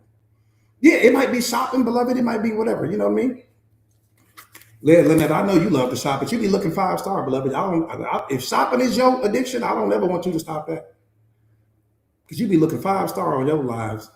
If shopping is your addiction, then we just gonna have to get some more money. I'm gonna tell you that now. We just gonna have to make some more money. She be fly as hell on her spend. Nah, we don't want her to stop. That's a hell of an addiction to have. We need to double down on that. Yeah, we just gonna make some more money, damn. But yeah, so that's all it is. Anyway, real quick though, you guys. Kate, see, I see you, beloved. Yeah, so the Majiri app, and I know a lot of you guys probably struggle with that. I know a lot of you guys were probably uncomfortable jumping out there and saying anything about it. For the people that did jump out there and say something, I celebrate you. I salute you right now. I'm the last person that's going to judge you. I love you unconditionally. Yeah, I'm going to come at you. I'm your coach. My job is to come at you in every single way. But anything that I can do to help you, that part right there, May, that part right there, beloved, anything I can do to help you guys, I'm going to absolutely do. Having said all of that, yeah. So anyways, real quick, you guys, if you are not currently signed up for my free thought of the day, please type no in the comments if you are not currently signed up for my free thought of the day. Yeah, Craig, you got it. This is the thing. This is the solution he sent you. He just sent it through me. That's all. Trina, I see you, beloved.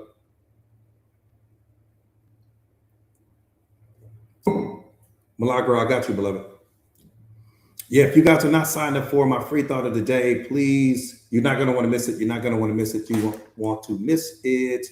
Um, What girl? I see, beloved. Absolutely, Rosie. I see.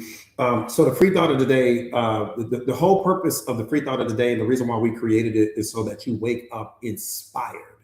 You're going to love the free thought of the day. You're going to wake up inspired, wake up with purpose, most importantly, and then wake up to something that's designed to unlock your inner greatness, because that's really the whole point of it. Because you're going to get the free thought of the day. It's going to come to you in text format, and that's going to be like a bite-sized dose of wisdom. But then you're going to get an email free thought of the day, and it's going to be a little bit longer of a message, and that's going to be that one that's going to create the paradigm shifts and all of those other things like that. So you're going to absolutely love it. So again, copy and paste that link. You want to get signed up right now. Copy and paste that link. Again, it's 100% free. It doesn't cost you a dime, and it's our way of just spreading wisdom, awareness, motivation, and inspiration all throughout the world. Copy and paste that link, put it inside your browser, and it'll take you to get signed up for your free thought of the day. And then you guys will be ready to go. Star, I see, beloved, I got you.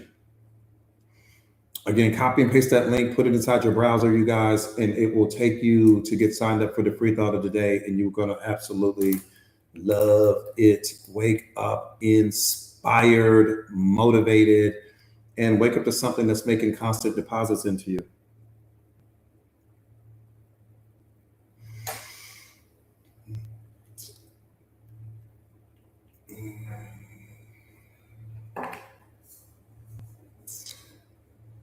So again, copy and paste that link, you guys, put it inside your browser, and it'll take you to get signed up for the free thought of the day. Lastly, if you are not currently signed up in our Mindset Masters community, type no in the comments, please. If you are not currently a member of our community, which you are going to want to be if you enjoyed this live, the community is this live on steroids.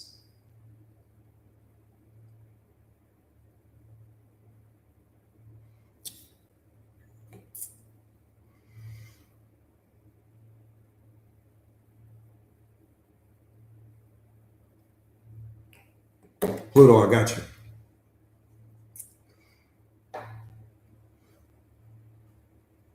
First time, I love it. I love it, Pluto. I love it. Welcome, welcome again to all first and last time listeners. Welcome. My name is Jordan Williams. I'm a certified life coach. I specialize in self-awareness, self-mastery, relationship mastery, 5D consciousness. I specialize in helping my students and clients globally to become the greatest and strongest and most powerful versions of themselves. We have been wildly successful with that. I am also the best-selling author of this book, The Secret of Awareness. How powerful are you ready to be? This book is a bestseller, and it is a game changer. And it's the secret and the blueprint to who you are. I've been coaching for a little bit over 2 decades now. I've coached some of the top celebrities, top athletes, politicians, executives, doctors, lawyers, you name it. I have coached them. And what most people don't know is that, the common denominator that I keep finding is that, you're the problem and the solution to life. And most people just don't know that. Milagro, I appreciate you, beloved. The book is available. You can get the book in my link tree, but also you can either get the book in my link tree, or you can also get the book on Barnes and Noble, whichever your platform you're most comfortable with. Again, you can get the book. Jonathan, I appreciate you, beloved. You can get the book on my link tree, which is located in my link in bio, or you can get the book on Barnes and Noble. And again, it's The Secret of Awareness by Jordan Williams. If you just type in The Secret of Awareness by Jordan Williams, it'll pop right up, and then Barnes and Noble will ship it to wherever you are in the country.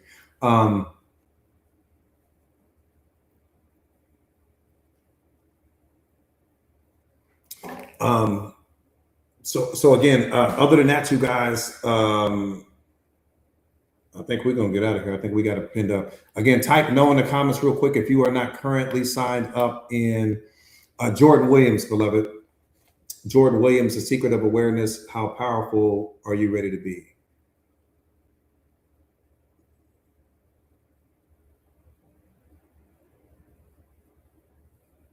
Patchy, I love you too, beloved. Wait, I got you.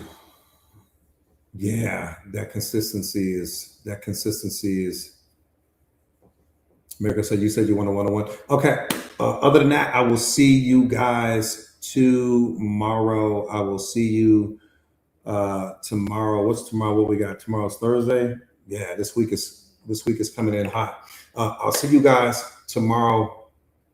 That part right there, yeah, day one or one day. If you guys are interested in getting coaches or getting me as a coach, what I would recommend you do is just go to my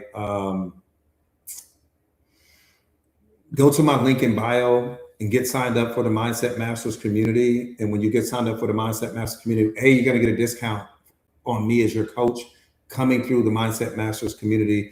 So again, if you are interested in getting one-on-one coaching from me, or if you're just interested in being a part of the Mindset Masters community, just go to my link in bio and get signed up. Get signed up through my sales funnel, and you guys will be locked in. Other than that, I will see you guys tomorrow. Stay powerful, stay prayed up.